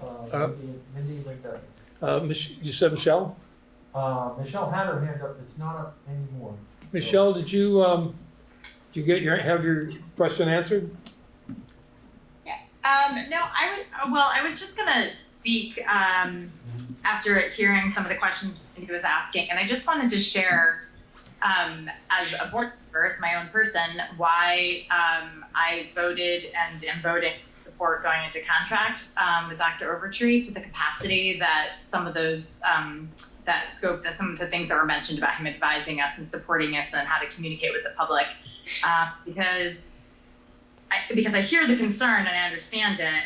And so I'm just sharing my own perspective that, we had a board meeting, for example, where our chair was relaying information that had been forwarded to the board members, and he was being transparent and reading through some sentences that came from our lawyer to kind of put it out there, and it didn't come out right. It was human error. There was no intention of harm, but it was very quickly brought to his attention and everyone's attention, who is not a professional in thinking about trauma victims, and that something as simple as language really matters, and that it can influence and create harm where it's not intended. And so something that was intended to be good, such as being transparent, suddenly was potentially creating harm. And it was a difficult situation for him to have to sort of back up his words and figure out how to not say he couldn't, what kind of he could commit to, what he can't. And so those types of things can't happen. And we understand that. We're very human. None of us have been in this situation. We absolutely understand the gravity of what this is on being handed to us. And we don't want to make mistakes. We don't want to do it wrong. I'm very concerned about how things are released. We're hearing victims who might be willing to share their voice and be heard, but there are people who don't want to be heard. And there are people, I'm afraid, that some of the headlines and the way information, I don't want information released that could be potentially triggering and harming to other people. And so to have this opportunity to start with a climate survey, which is not my first interest when we were looking at our candidates, and to meet someone who clearly did have experience, which, to be honest, is another component I wouldn't have expected to be controversial. I would have thought it would have justified why we thought he was an ideal candidate, was he had some experience and his values aligned with some of the same ethical movements forward that I see our board desiring to move forward with. And I appreciated that he also wanted to make sure we were on that page. And so it just made sense. It suddenly became to me almost like he was the first step to make sure that as we move forward and continue to make decisions, that we're doing it in a way that's safe, that's thorough, and that we can be, so that we know how to present this, and so that we can be as honest and transparent as possible. And so that's why I'm personally, I was supportive and feel really confident in his expertise and his feedback. He has, in no way has, it's hard because I'm not really supposed to talk about anything that happens in the executive sessions, but I just felt very, very assured by the presence of someone who can offer guidance without direction and sort of give us perspective on how, what our goals are to do the right thing ultimately, but to do it in a way that's safe for as many people as possible, from our students to victims to just concerned parents to everyone. So that's all. I just wanted to share that. I hope it's okay that I said all of that. Thanks, Michelle. We have two other hands up, and I would ask the Mindy and Bethany to be as brief as possible. We're going to be talking about this pretty much every meeting for the foreseeable future, so there'll be plenty of opportunities to evaluate our decision making and our actions and the people that we engage with. So I would ask you to briefly make your points, and then we'll move back to our regular agenda.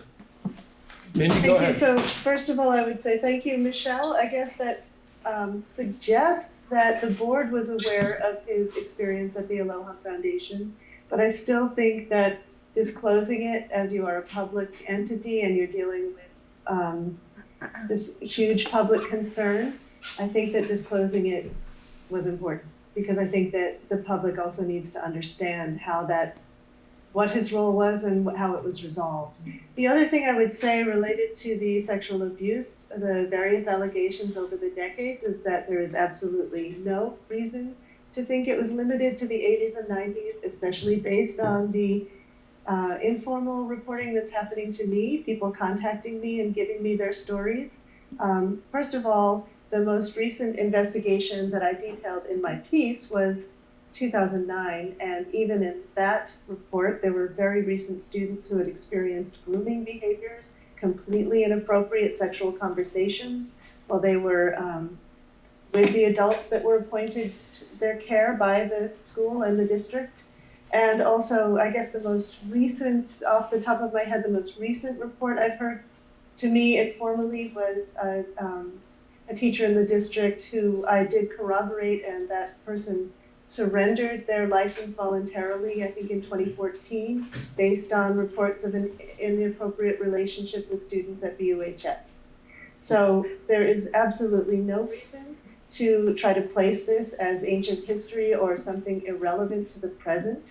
I think there's plenty of evidence that there are more recent cases that need to be evaluated, and the handling of them in particular needs to be evaluated, because as far as I can see, there's a pattern. So, thank you. Bethany? Hi, thanks. I just have two very quick things. One, I'm curious to hear about, I guess it's, I'm not sure who's going to answer, but I'm curious to hear about whether or not in the context of climate surveying that will also include parents for climate survey. And also I'm curious about, I guess I just will be continuing to be curious whether there's a way to incorporate a broader community sense of what the climate is, because I think that both the experience of parents and of the community, where it relates to the high school, is going to likely be pretty telling as well. And then my other question or concern that I wanted to bring up was that I'm not sure, I would want to make sure that it is clear I want to make sure that it's involving, any climate surveying is involving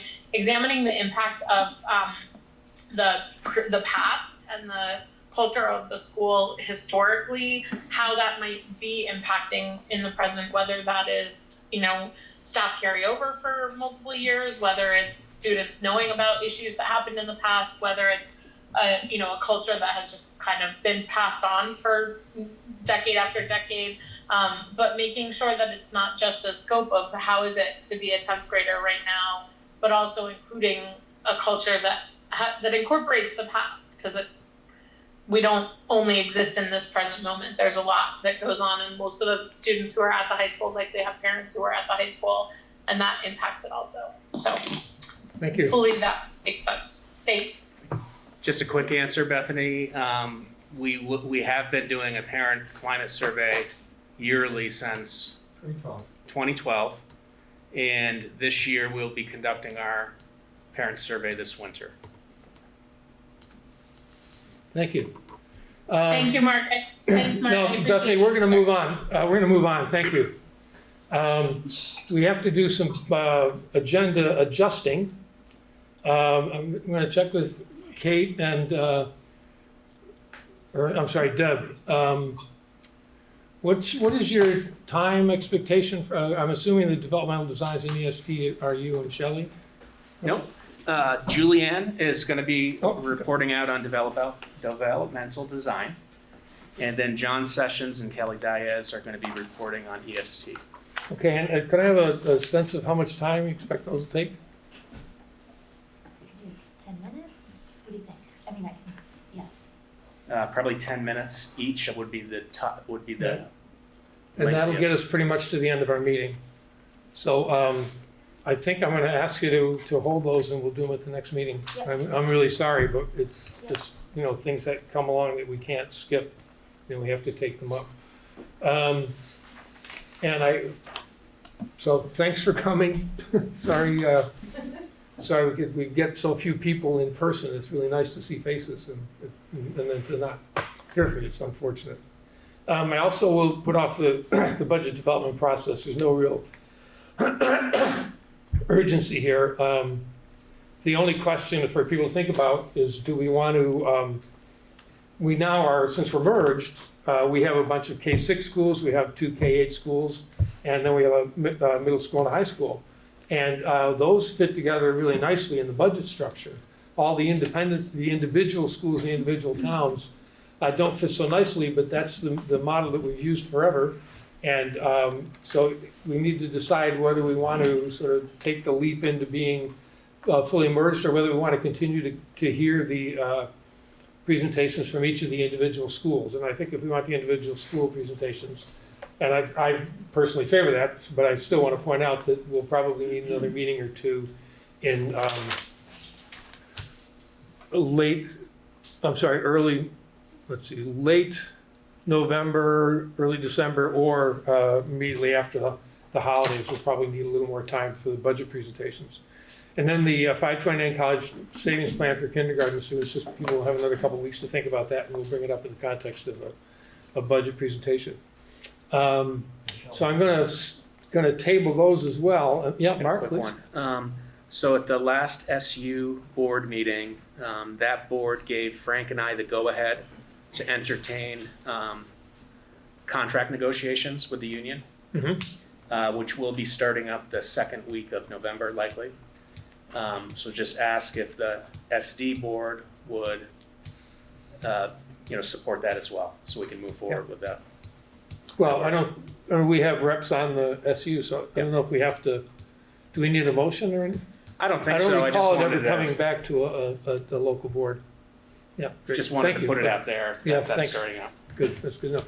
So for people who aren't, for the 6 people who aren't on the SU board,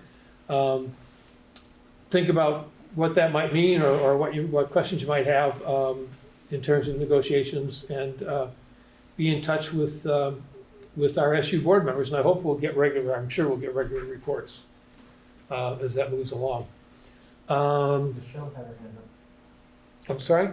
Michelle had her hand up. Michelle, go ahead.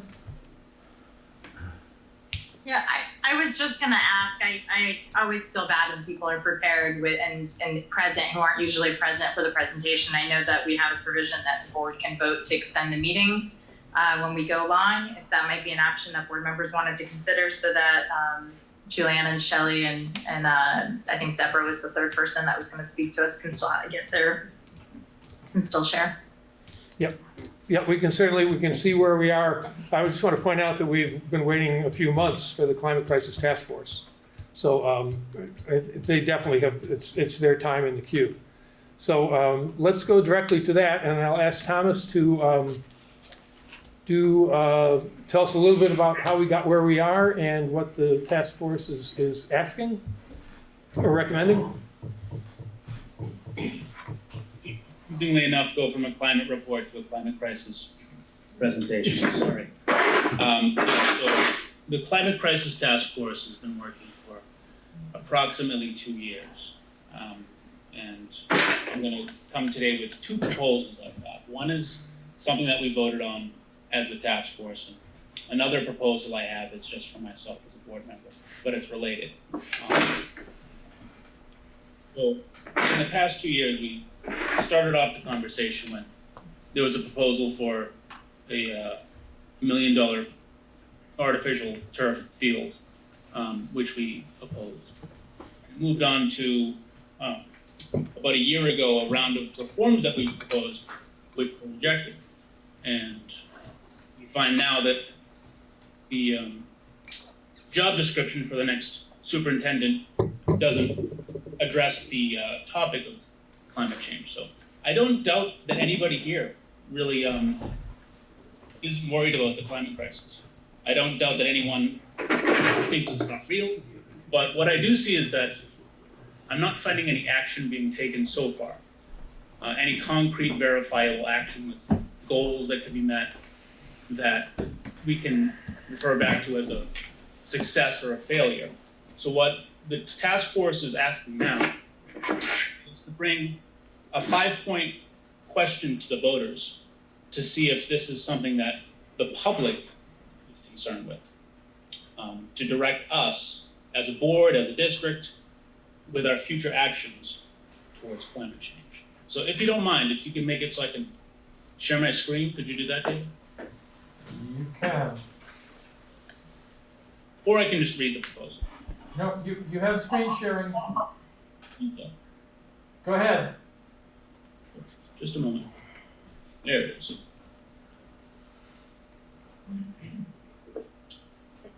Sorry, I'm looking for where it is. I'm not showing it. There it is.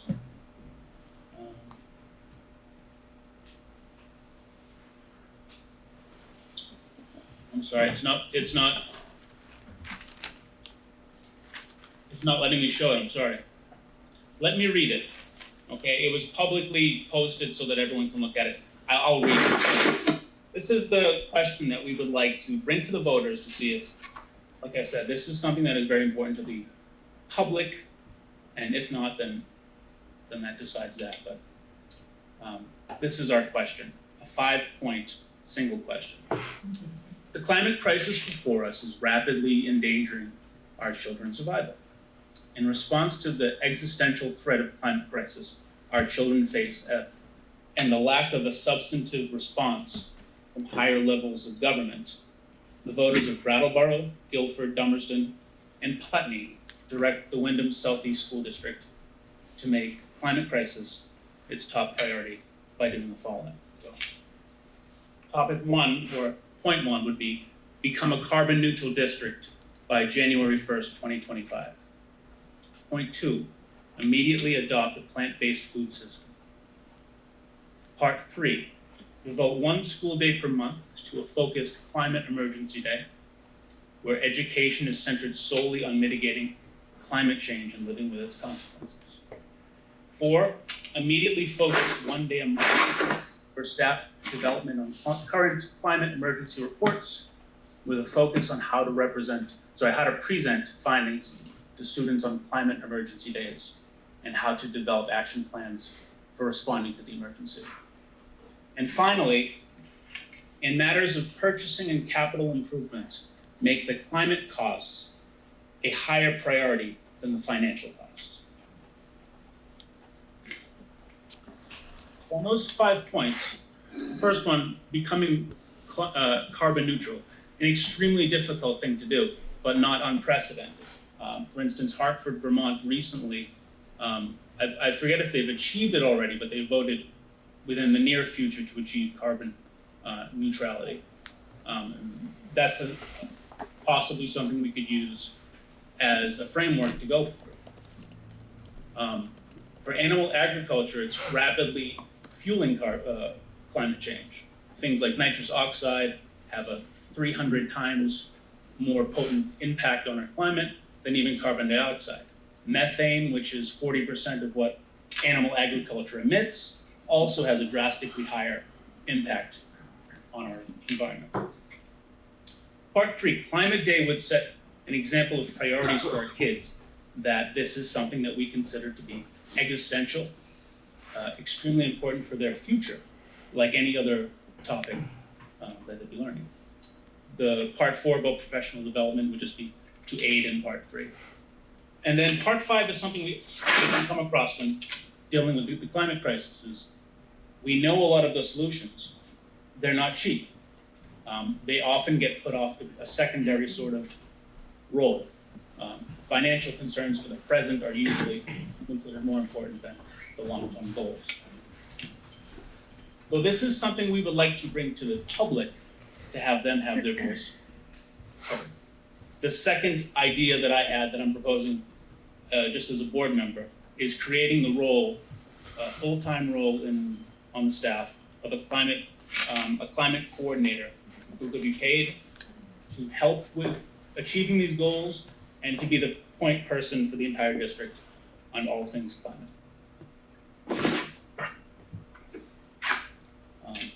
I'm sure there are questions. Yeah, Wendy has one. Mr. Chair, can Mr. Nolan send me the ballot wording with the 5 points through email, please? It's already available. Yeah, we can get it, yeah. Okay, great, thank you. Other members of the committee, like to, Tim, would you, or I Yeah, see I just- Marilyn is here. I'd like to say it's an extraordinary measure for any school board to propose that ballot measure. But again, to reiterate what Thomas has stated so well, these are extraordinary times and we are dealing with an existential crisis, which we read about every day. The most recent article, I'd just like to, if I may, quote Anthony Polina, "We need to be bold in fighting climate crisis." He reminds us that the average 6-year-old will live through, or perhaps we should say hopefully survive, 3 times as many climate disasters, twice as many wildfires, 3 times more floods, more crop failures, more drought, cyclones, and so on. This is not even considering the massive displacement of hundreds of millions of people that's going to certainly affect our economy. Brattleboro will not be immune to the crisis. So yeah, it's an extraordinary measure to bring the vote to the public. But in lieu of the Climate Emergency Task Force has been, we see no other alternative unless the board suggests better ideas. Thanks, Tim. Go ahead, Tom. I kind of wanted to start with, this is our idea. If this can be handled some other way, we tried through typical board procedures and it didn't amount to anything significant. If this can be done in another way, or if people have other plans that are already being worked on that we are not aware of, I would love to hear them. I know everyone would love to hear them. But we haven't done anything yet in 2 years of work.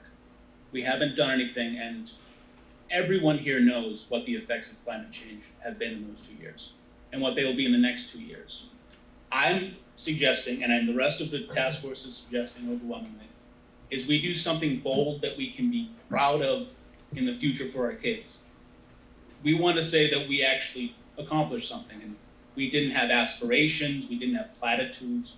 We really accomplished something that was hard, not something that was bargaining down and trying to change the problem to fit what's convenient for us.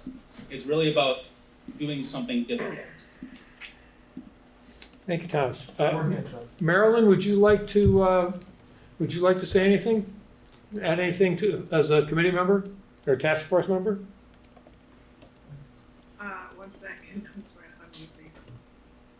Okay, am I muted? Not anymore. Okay, I'm sorry. I don't know that I have much to add other than that we are in a dire situation, and the most recent IPCC report was very alarming, and it's accelerating at a rate that is just far beyond what scientists ever predicted, and that we're in a position to be educating students in this crisis is really imperative. I think that I love the concept of having at least 1 day. I mean, 1 day a month is only 10 days a year, so it really doesn't add up to a whole lot, but it really does put that emphasis out there. And having some steps that are bold steps, that's the only way we're going to be able to do anything, is really to take the bold steps. And so I agree with Tom in that, nothing really has come along. I think environmental impact definitely has to be a piece of every decision that's being made. It's been neglected for too many years in all factors, in all parts of society. So we really, I support this wholeheartedly. That's about all I have to say right now. Thank you. Thanks, Marilyn.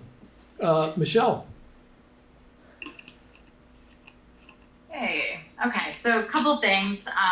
Thank you guys for your work. I really do appreciate what your intentions are and wanting to see shifts happen in our school district. I think I would be anticipating hearing from the climate crisis task force more about what we're seeing. You're saying, Thomas, like you haven't seen action taken, but we've only implemented policy or created policy for this 4 or 5 months ago. And so and we've been in crisis. So want to start seeing our policy implemented and looking at ways that could expand. And I like your idea, actually. I think Mark specifically talked tonight about the short staffing, but I think that if we can get through some of this COVID crisis, the acute part of it, having someone dedicated to support the schools to really take that policy and go with it and see what they could bring into each of those environments is a great approach of how we can make tangible change. When I hear, I'm not really sure where to begin because you're posing some questions and I'm not clear on how. I love the idea of bringing community feedback in. This to me seems like great survey questions. I don't see how this is appropriate to be on a ballot. Because there are so many loose ends. Marilyn just said 1 day a year, it's 10 days a month. Well, and the teachers who desperately need professional, development time to help support our students who aren't reading at grade level and are, in recovery. It's another day a month. So now we're looking at 10% of their academic year has been spent, on this when we have kids that are literally in crisis because of being delayed and whatnot, and our teachers and our staff are burdened. So, but I could pick apart each of those questions with questions as a board member that I would need to have full information. What would that day look like? How would it, what are we talking about when we talk about developmentally appropriate? You got to teach kids, to have conviction. You have to teach them how the earth works before you can start teaching about climate crisis. So what would that look like? What would that program look like? And money always comes to numbers. We have to have that kind of information so that we can be transparent and provide voters with all of the information they need to make an informed vote. I think it's really important that we are responsible with that. So the way the questions are posed and without, I'd be happy to just share all of the many questions that come to mind.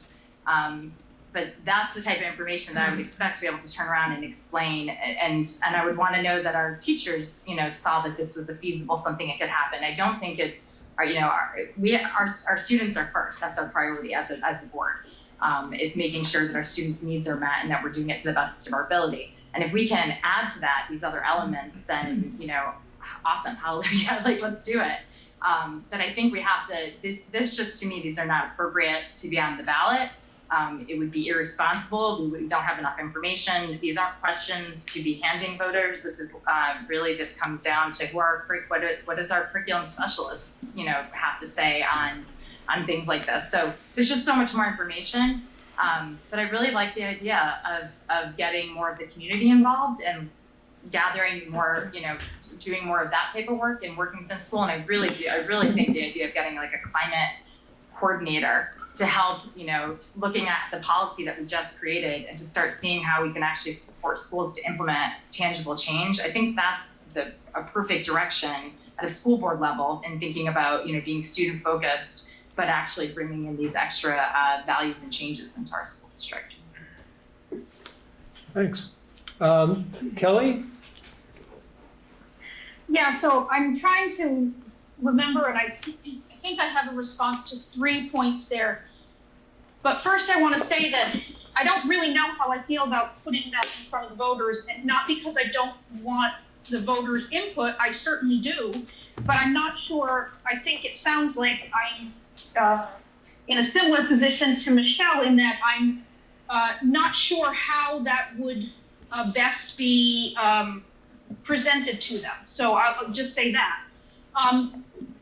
But my 3 concerns with those 5 questions that I can't remember what the other 2 are, one of them, it sounds like Michelle addressed some of my first one, which is the 1 day a month.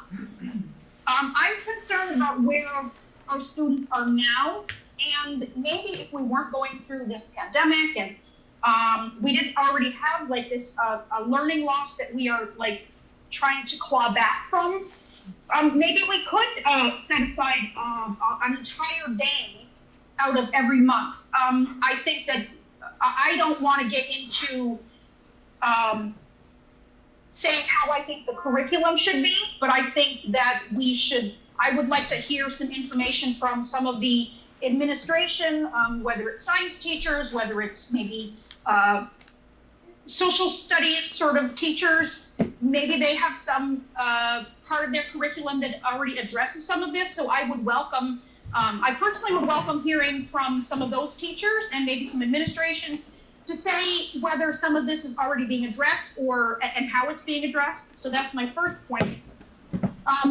My second point is about the how the effect of the climate has to be the overriding decision over cost for everything. I don't think I'm mischaracterizing that. If I am, then I apologize.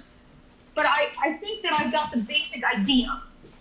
And the part that concerns me is currently we are having some funds being given to us by the federal government, and I appreciate that. But those are only going to go for so long, and I assume that there are strict requirements for those sort of things. Maybe we can kind of finagle some things here or there, but I am not comfortable with putting the taxpayer on the hook for things that if we say, well, this is much more expensive, but it's going to do this. I agree with trying to find ways that we can minimize things. I think we saw some of that in the Academy project. They were trying to do things that were, at least that's my impression as a non-builder. It sounded to me like they were trying to do some things that were maybe environmentally friendly and maybe make it so it's, the heating, cooling sort of stuff or the lighting or that sort of stuff. So, but I'm concerned about making that hard and fast commitment to anything, we're not even gonna look at the cost, because I'm concerned about how the taxpayers, what the bill they're gonna get is. I think some of the towns that we represent already have high tax bills, and I'm concerned about that. So that's my second point. My third point is on the food being offered at the school. I think that it's pretty fair to say that for most people, having a variety of fruits and vegetables and whole grains and other things, I'm not a dietitian or a nutritionist, so I'm not sure about what other aspects there would be. But and I certainly would support some kind of a nutrition class or some kind of focus on that, maybe trying to see what can be offered and trying to help students try new things and see if they would be interested in that.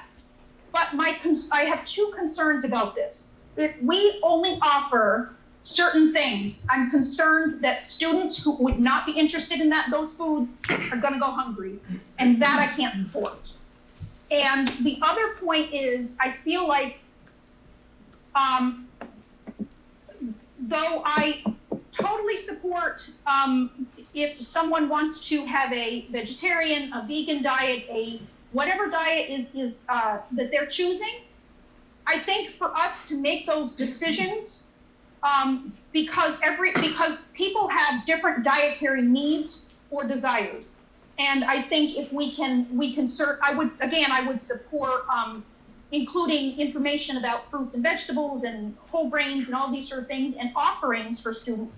But I do not feel that I could support absolutely saying there's no meat alternative for students. So I hope I characterized the questions correctly. And if I didn't, then I apologize for that. Thank you. Thanks, Kelly. We have just like, if that's okay. Go ahead, Thomas. Yeah, just and you did characterize them correctly, Kelly. Two parts. I just want to quickly make my point that throughout the past, I don't know, maybe 2 generations, ever since we've really been having the discussion about climate change, the question has been kind of lopsided, kind of inverted. We don't we don't decide the terms of this crisis. We decide how we change ourselves to respond to it. The crisis is there. We don't say, we don't choose what the crisis is doing. We choose how we respond to it. And then as far, Michelle mentioned a policy, and the policy that we passed has no benchmarks to meet, no goals, no hard and fast things that we have to achieve, such as carbon neutrality. There's nothing in there about that. There are aspirations. There are some ideas, and there's talk of awareness. Everyone's aware of the climate crisis at this point. Awareness and ideas are not going to get us to where we have to be to actually do something about this. We have to do actions that respond to it, keeping in mind that we do not make the rules. The climate does. Thank you, Thomas. We have 5 minutes left. We have 3 board members and 1 member of the public that would like to speak. I'd like to speak to it. And Mark and the superintendent would also like to speak. So I need some guidance from the board about how to proceed. Actually, it looks like 4 board members now who would like to speak. So I'm going to suggest that we're not going to resolve a lot tonight, but we certainly have made a good start. I'm going to suggest that we hear from a member of the public and then table this and continue the conversation at the next meeting. It's not like the crisis is going to go away, and it's not like we're going to have any resolution tonight. So, but I don't want to do that on my own, so I'd like to have a sense from the board of how you want to proceed. I would like to make a motion that we extend this meeting by 15 minutes. Okay, Tim has taken charge of the situation and made a motion to extend the meeting by 15 minutes. Is there a second? Second. Any discussion? I see hands up, but I would want to hear if there is discussion. So hearing none, all those in favor of extending the meeting for 15 minutes, please indicate by saying aye. Aye. Aye. Aye. Any opposed? Okay, then Deborah, please. I have 3 points, and I'm sure they could be reorganized to form a logical argument, but it's late. I think that I think that we've reached a tipping point in terms of the environment. I think that we are in a lot of trouble. And I think that we need to work to create a sustainable, survivable future for our children and our grandchildren. The pandemic, from my perspective, is here to stay. It's not going away. And there is an argument that says perhaps we should focus less on what students have lost in present day, the sense that they have to claw out of where they are. It's where it is right now. So let's educate in a positive way from where we are right now. The third point is the classic, what consists of an education, the classic 3 R's. Well, that has expanded over time. It's flexible. It exists within context. And if we don't consider changes to curriculum on a number of issues that enables present-day young people to move into the world that exists, we're doing them a disservice. So issues of climate change can be presented to toddlers, to kindergartners. It's part of understanding the world in which they live. Those are my 3 points. Thank you, Deborah. Make sure you have more of those foods, because there were a couple spots that you did fairly. Sean? Yeah, thank you. I've read over these 5 points and I've studied this quite extensively, and I think there are some things that bother me in terms of whether it should go to a public vote. I think the public is very well aware of the problems, but the problem I see is that these 5 points are not based in reality. A school system, the size of ours, with 11 schools, 2,000 students, has a certain BTU requirement that is very difficult to offset. The CFO of this district has been working long and hard to reduce our carbon footprint by using a renewable resources for heatings in all except one of the ST and 2 of the SU schools. And even with that hard work for many years, we were still beholden to purchase this year, and it was passed by this board, pre-purchase on fuel oil. And it's 63, let's see here, 63,000 gallons. Of 62, so 62.9, 63,000 gallons of fuel oil to fill the requirement for the BTUs to heat the buildings. And if we say we have to be carbon neutral by 2025 in January, which is really only just a little bit more than 3 years, I don't think that we can remove all that fuel to heat the schools. In addition to that, the last point is that we have to make the climate crisis more important than the financial aspects. I agree with what Kelly and Michelle implied, in that if we jeopardize the USDA children's nutrition program, we will be jeopardizing potentially $1.5 million that will have to be raised by taxes. So I'm not saying in any way that these are not things to work towards. I am saying we've already started, tremendous amount of energy has been put, and tremendous successes have been realized in reducing our carbon footprint within the district and within the SU already. So we're working hard. Those have not been recognized by the Climate Crisis Task Force. They haven't come up with numbers. They haven't come up with, finding out the things that have been done. So I would be very much in favor of voting no that on this proposal by the Climate Crisis Task Force. Thank you. Thanks, Sean. Speaking of the CFO, Frank.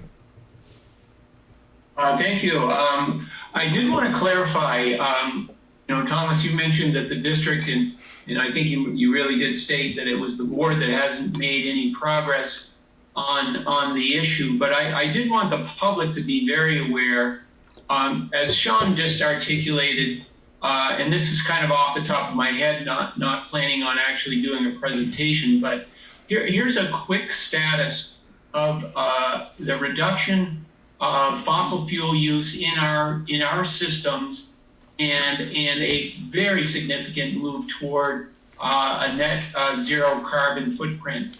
Absolutely have more work to do, but here's a very quick scenario, and we can provide a lot more data on this as the conversation develops, and it's a great conversation. I'm glad that we are having it. In 2003, the high school went to a biofuel plant, and it was formerly heated by number 4 fuel oil. That's the worst, dirtiest fuel oil there is. We went to a renewable source for half of the entire square footage in our supervisory union, over 400,000 square feet. There's been lighting retrofits recently in many of our schools. The high school in 2013 achieved an ENERGY STAR standard, one of the first in the state and in the region for a large campus. ENERGY STAR rating means that we documented 35% less energy consumed and reduction of greenhouse gases emitted. So that was 2013. It was recognized by the governor and by the U.S. representative to Congress. 2014, we did a lot of thermal improvements, including an eco-based roof. It's white, that reflects heat, reduces cooling needs. And then this is all at the high school in 2017, which included Dummerston, Putney, Guilford, Vernon. We went to a solar array, generated electricity for over 80% of the KDOBUH.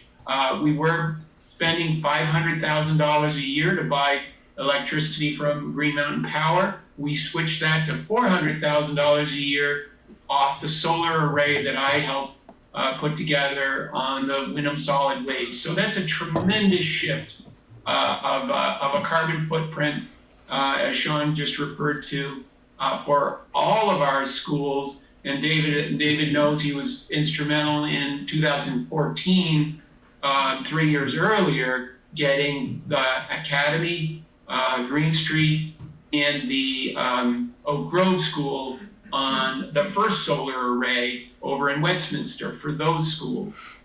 So those contracts are 20-year contracts, so a tremendous amount of our footprint right there that I just mentioned is a renewable fuel and a substantial reduction of a carbon footprint.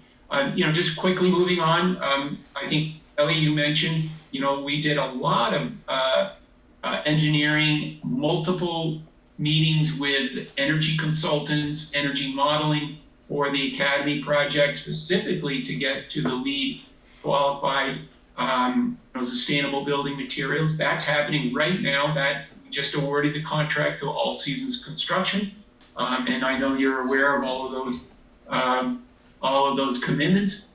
Academy School in 2015, we got off oil and got onto a biofuel system. That's our largest elementary school in the system. And just last year during the pandemic, we upgraded a third of the heating units in the building that are far more efficient in terms of the use of electricity and provide a better learning environment. Main Street, 2017, Mark Spino did a tremendous job at advocating for a major upgrade to a 1929 heating system that I helped assist in developing. It was about $1 million project. We went to a biofuel system, a wood chip system. So again, eliminating a substantial amount of oil, fossil fuel for heating. And then the Guilford School, 2018, we got them off from oil. They are on a biofuel, a renewable fuel system. And we also upgraded about half of their units for the distribution of heat within the school. We're scheduled to do the other half of that school this year. I think I mentioned that in the ESSR grant. Dummerston School, we just pushed out the oil boiler and we just brought in 2 new biofuel boilers. So they are in place right now, just being fired. We're going to be commissioning that project. Again, I mentioned that was being paid for by ESSR. Putney, after a very difficult transition for 2-3 years, in 2019, we finished a biofuel retrofit of that school, Putney Central School. And again, as I said, all of these schools are on primarily net metered contract for solar. So there's just been tremendous work that has moved this district to an exemplar in the state. I'm quite aware of that because we get a lot of calls from folks that are asking how we're doing all of these things. And so much of it is the commitment of Robert Clark and the former boards that I know many of you served on and or are certainly familiar with those processes in your community. So I just want the public to understand there's just been a tremendous commitment to lowering the carbon footprint, to moving toward net zero in this system. And this goes back my own experience. You can look up Union of Concerned Scientists publication in 1996. I brought one of the first biofuel plants to public schools in Vermont with the work of an excellent school board in Townsend. And that set the stage for so much of what we've seen across the state in getting off from fossil fuels. So, you know, there's a lot to recognize there, and as Sean was saying, to build upon. I very much welcome the analysis, and it's really exciting to see what's just happened. And as a matter of fact, today I was in a meeting that is hosted by Dan French, sponsoring a group of folks, energy consultants, architects, and folks that are expert and professional at defining what a net zero carbon footprint means and how the engineering designs need to be applied in schools. Today, we were talking about how do we roll that out and accelerate that work, and it's going to happen. There will be RFPs for application process that get us to what, Thomas, you're advocating for, which is to define the gap between where we are now and where we want to be at a net zero point. So I'm excited about the work. Robert Clark is terrifically qualified for this, along with our facility managers in this system. Our principals are super supportive, enthusiastic about it. So I don't want the public to get the impression that you know, not much has been done, and we are passive about this. We are very assertive, and you'll see as we continue developing the capital plan, very intentional investments in getting to net zero. Thank you, Frank. We have Liz, Jackie, and Mark to go, and we have 4 minutes, so please be as brief as possible. Okay, the first thing that bothers me is that I don't think we should be putting this for a public vote. You're essentially asking the public to create policies for us, and that's not okay. The next thing you know, it'll be, who knows? They'll be saying, well, we got to do that policy, let's go for some other ones we like or don't like. And I don't think that's their role. The second thing is there's no price tag attached to this, so the public would be voting blind, which is not okay because it affects the property taxes. If we go over what the state allows us for students, then you're going to have a lot of families that will not be able to pay their tax bills.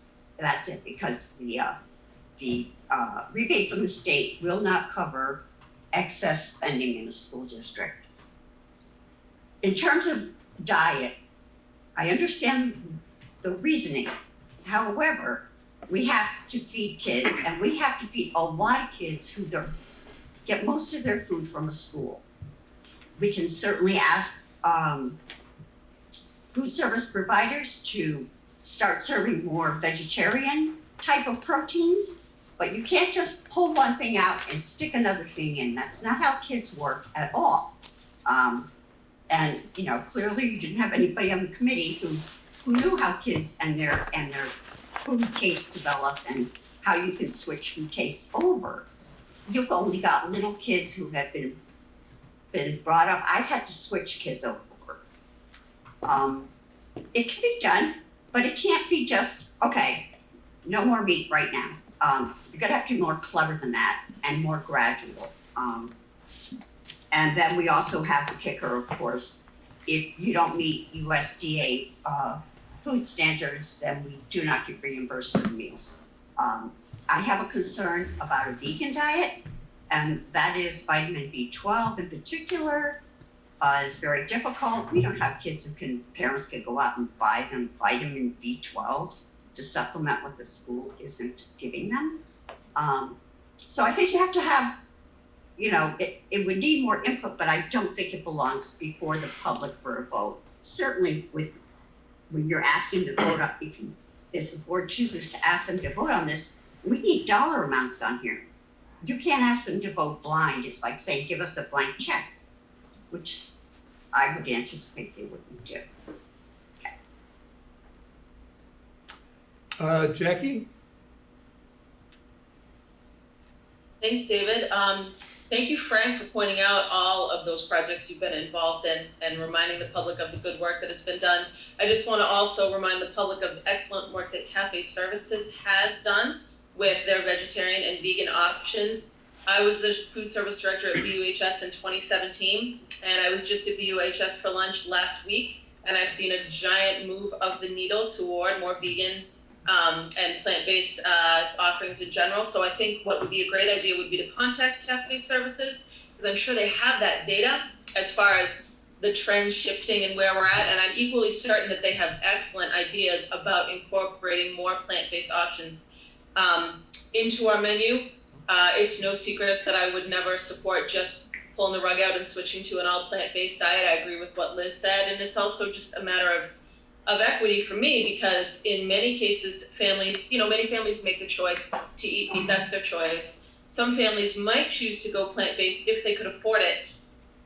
And unfortunately, with 24 years of food service experience, I feel really confident in saying that a vegan diet can be much, much more expensive than a diet that includes meat. It can also be less expensive, but what it costs you then is the time to prepare it. And many of our families, if they have extra time, they need to spend that time working to support their kids. So it really is going to have a negative effect on the people that are the most disadvantaged in our community. And I want to publicly acknowledge too, that as a person who grew up in abject poverty, the idea of taking a food option away from a child is hurtful to me, and possibly because of my upbringing, I have a different perspective than maybe other members of this board that maybe grew up with some more, maybe just different circumstances. I don't want to say more privileged because I don't want to sound insulting or accusatory, but this is a much larger conversation that needs to be had, because I couldn't support something that leaves the less financially advantaged kids hungry, falling further behind in school,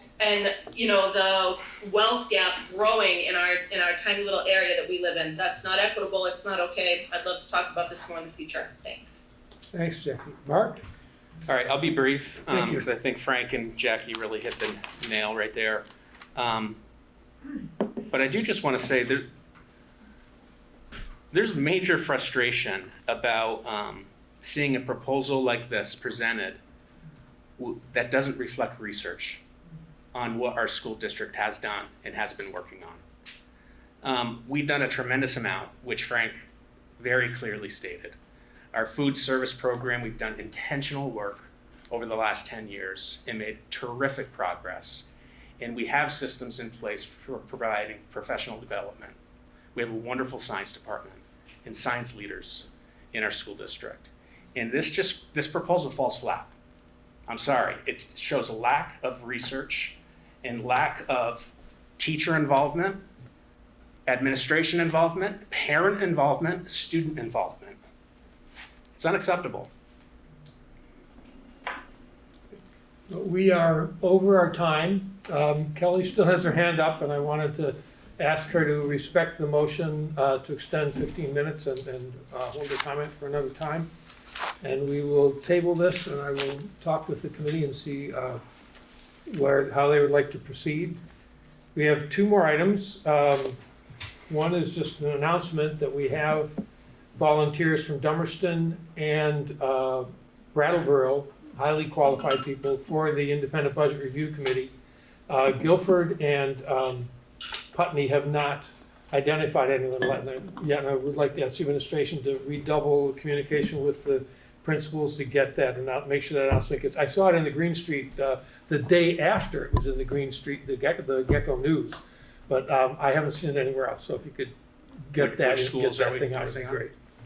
And the other is to approve the consulting contract with Dr. Overtree. So I would like to entertain a motion to authorize the chair to enter into a contract for consultation services with Dr. Overtree. And it's phrased that way because we don't have a nailed down contract yet. Pietro had some concerns that we need to still talk about. But just to authorize me, once that's worked out, to go ahead and approve that contract. So would anyone like to move? Second. Who's the first? Michelle? Yes. Yeah, thank you. Moved by Michelle, seconded by Ann. I would ask for further discussion, but I don't. So any other discussion, anything really crucial that someone feels the need to say? Hearing none, all those in favor of the motion to enter into a contract, to authorize the chair to enter into a contract for consultation services with Dr. Overtree, indicate by saying aye.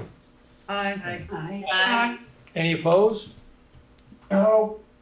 Okay, we have to have a roll call vote. Liz? Aye or nay? Aye. Ann? Aye. Jackie? Aye. Tim? Aye. Who else? Emily? Aye. Let's see. Michelle? Aye. Thomas? Aye. Kelly? Aye. And Sean? No. Okay, the ayes have it, 8-1, so the motion is passed, thank you. I don't think the new business we don't need to take up because we would have to apply to the Agency of Education to get a waiver to have an alternative for vacancies on the SU, for absence on the FU board. And I believe we're done. Anything else that we need to deal with or take up? Mr. Chair, Yes. there being no further business before this board, I move that we adjourn. Is there a second? Second. Second by Liz, moved by Ann to adjourn at whatever time it is. 8:21. Thank you. At 8:21. All those in favor, please indicate by saying aye. Aye. Any opposed? No opposed, we are adjourned. Thank you.